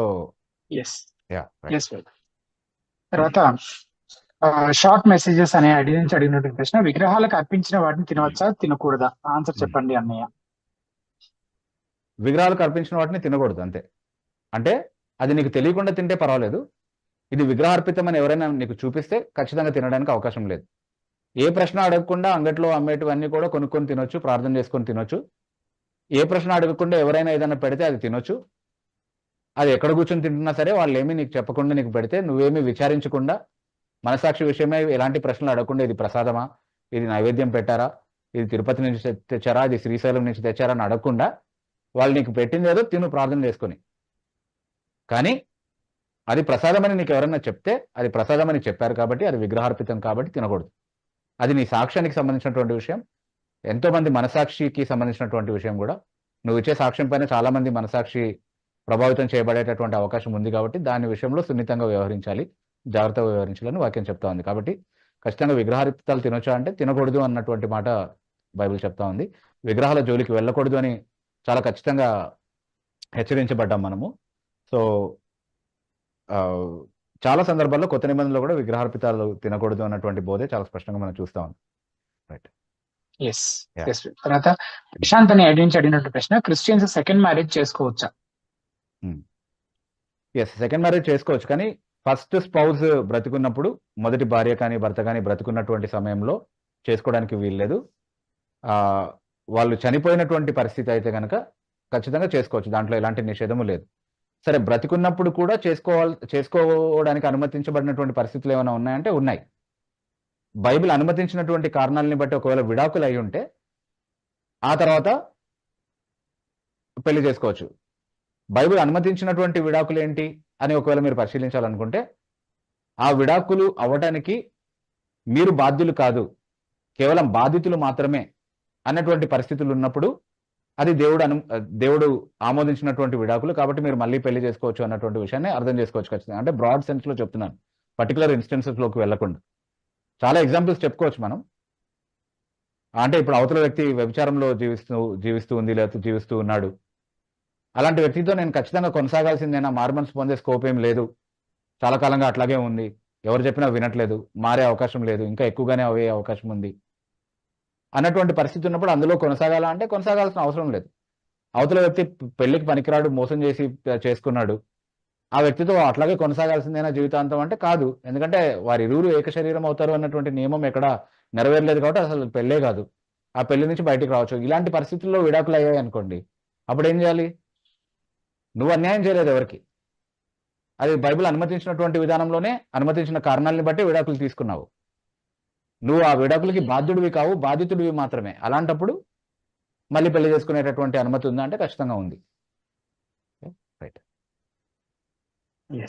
తర్వాత తిమోతి అని ఐడెంటిటీ అడిగినట్టు ప్రశ్న, పిడి సుందరరావు గారి బోధ వాక్యానుసారమైన బోధైనా బ్రదర్?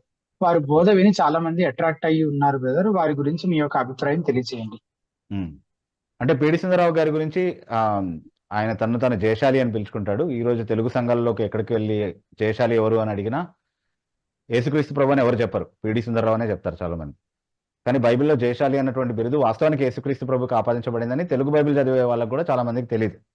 అది చాలా విచారకరమైనటువంటి విషయం. అంటే అంతగా తాను యేసుక్రీస్తు ప్రభు స్థానంలో ఒక ఐకాన్ గా, ఒక ఐడియల్ గా చేసుకున్నాడు బేసికలీ.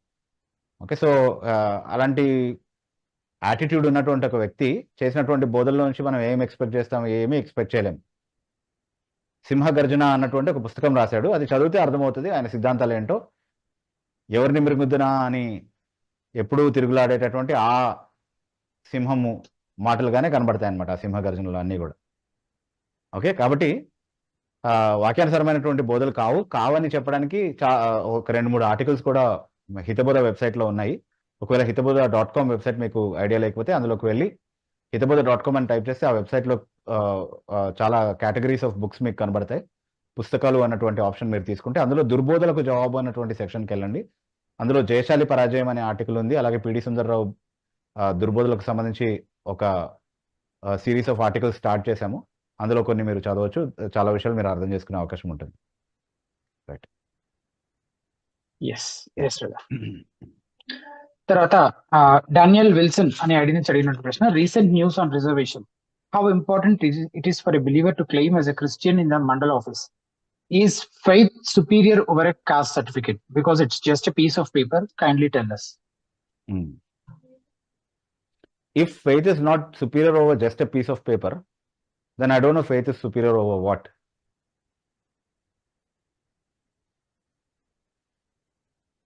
Right?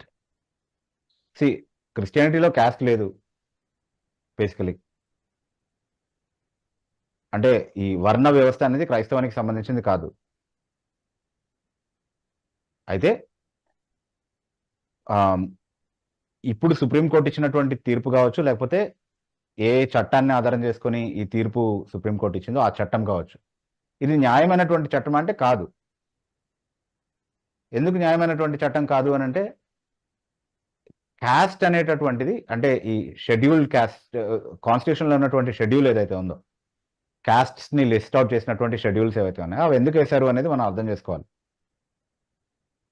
అంటే గతంలో నా పూర్వీకులు ఒకవేళ వివక్ష అనుభవించుంటే, తిరస్కారాన్ని, సామాజిక ఇదేంటి వివక్ష ఏదైతే ఉండిందో, వర్ణ వ్యవస్థ కారణంగా ఏదైతే అన్యాయాన్ని ఎదుర్కొన్నారో, సామాజిక అన్యాయాన్ని ఎదుర్కొన్నారో, అందులో నా పూర్వీకులు ఒకవేళ ఉండుంటే కనుక దానికి కంపెన్సేషన్గా ఇప్పుడు ప్రభుత్వము నాకు నా పూర్వీకులు అనుభవించినటువంటి ఆ కష్టాలకు కంపెన్సేషన్గా కొంత వెసులుబాటు కల్పించాలి, సమాజంలో మళ్ళీ నేను సరిగ్గా జీవించగలిగేటటువంటి వెసులుబాటు నాకు కల్పించడానికి కొన్ని ఇవ్వాలనుకున్నారు. నా వర్గానికి, నా సామాజిక వర్గానికి సంబంధించినటువంటి వారికి కొన్ని ఫెసిలిటీస్ ఇవ్వాలని నిర్ణయించారు. అది కాన్స్టిట్యూషన్లో ఉన్నటువంటి షెడ్యూల్. అది రిలీజియన్ని బట్టి చేసింది కాదు, సోషల్ స్టేటస్ని బట్టి, సామాజికంగా బడుగు బలహీన వర్గాలు అని ఎవరినైతే పిలుస్తామో మనం, వాళ్ళకు సంబంధించి వాళ్ళు అనుభవించినటువంటి కష్టాలకు కంపెన్సేషన్గా ప్రభుత్వం ఇచ్చినటువంటి ఒక వెసులుబాటు, లేదా మన రాజ్యాంగం ఇచ్చినటువంటి ఒక వెసులుబాటు అనమాట. సో ఈరోజు నేను హిందూగా ఉన్నప్పుడు ఒకవేళ వివక్ష అనుభవించినటువంటి సామాజిక వర్గానికి చెందినటువంటి వ్యక్తినైతే, నేను క్రైస్తవుడిగా మారినంత మాత్రాన నా పూర్వీకులు ఆ వివక్ష అనుభవించారు అన్నటువంటి వాస్తవం ఏమీ మారట్లేదు కదా. కాబట్టి ఏ కారణాన్ని బట్టి అయితే నాకు అది ఇవ్వాలని రాజ్యాంగం చెప్తుందో అది ఇవ్వాల్సిన అవసరం ఉంది, న్యాయంగా మాట్లాడితే. సో దాన్ని, ఆ సింపుల్ పాయింట్ని పరిగణలోకి తీసుకోకుండా సుప్రీంకోర్టు తీర్పు ఎలా ఇచ్చిందో మనకు తెలియదు. మనమేమి సుప్రీంకోర్టు అనేటటువంటి వ్యవస్థకు వ్యతిరేకం కాదు. కానీ సుప్రీంకోర్టు ఎప్పుడు సత్యమే చెప్తుందా, ఎప్పుడు అబ్సల్యూట్లీ కరెక్ట్గానే చెప్తుందా అంటే కాదనేదే సుప్రీంకోర్టు కూడా చెప్పినటువంటి జవాబు. సుప్రీంకోర్టు కూడా పొరపాట్లు చేసినటువంటి తీర్పులు ఉన్నాయంటే ఉన్నాయి అని సుప్రీంకోర్టు జడ్జిమెంట్లోనే సుప్రీంకోర్టే తెలియపరిచింది గతంలో. సో ఇది కూడా అలాంటి పొరపాటు జరిగినటువంటి ఒక తీర్పే అని నేను అనుకుంటున్నాను. సో ఇందులో న్యాయం ఏమీ లేదు. కానీ ప్రస్తుతం మనము ఏ చట్టం అయితే మనల్ని ఏలుతుందో ఆ చట్ట ప్రకారం హిందువులుగా ఉంటే మాత్రమే మీకు ఇది వర్తిస్తుంది, లేకపోతే వర్తించదు అన్నది ఒకవేళ చట్టము తీసుకున్నటువంటి పొజిషన్ అవుతే కనుక, నేను హిందువుగా ఉండాలనుకుంటే మాత్రమే ఆ బెనిఫిట్ తీసుకోవాలి. నేను క్రైస్తవాన్ని తీసుకోవాలనుకుంటే ఏ బెనిఫిట్ అయితే నువ్వు క్రైస్తవుడు అయితే నీకు రాదని ప్రభుత్వం చెప్తుందో అది నేను క్రైస్తవుడిని కాదు అని చెప్పుకొని తీసుకునే ప్రయత్నం చేయకూడదు.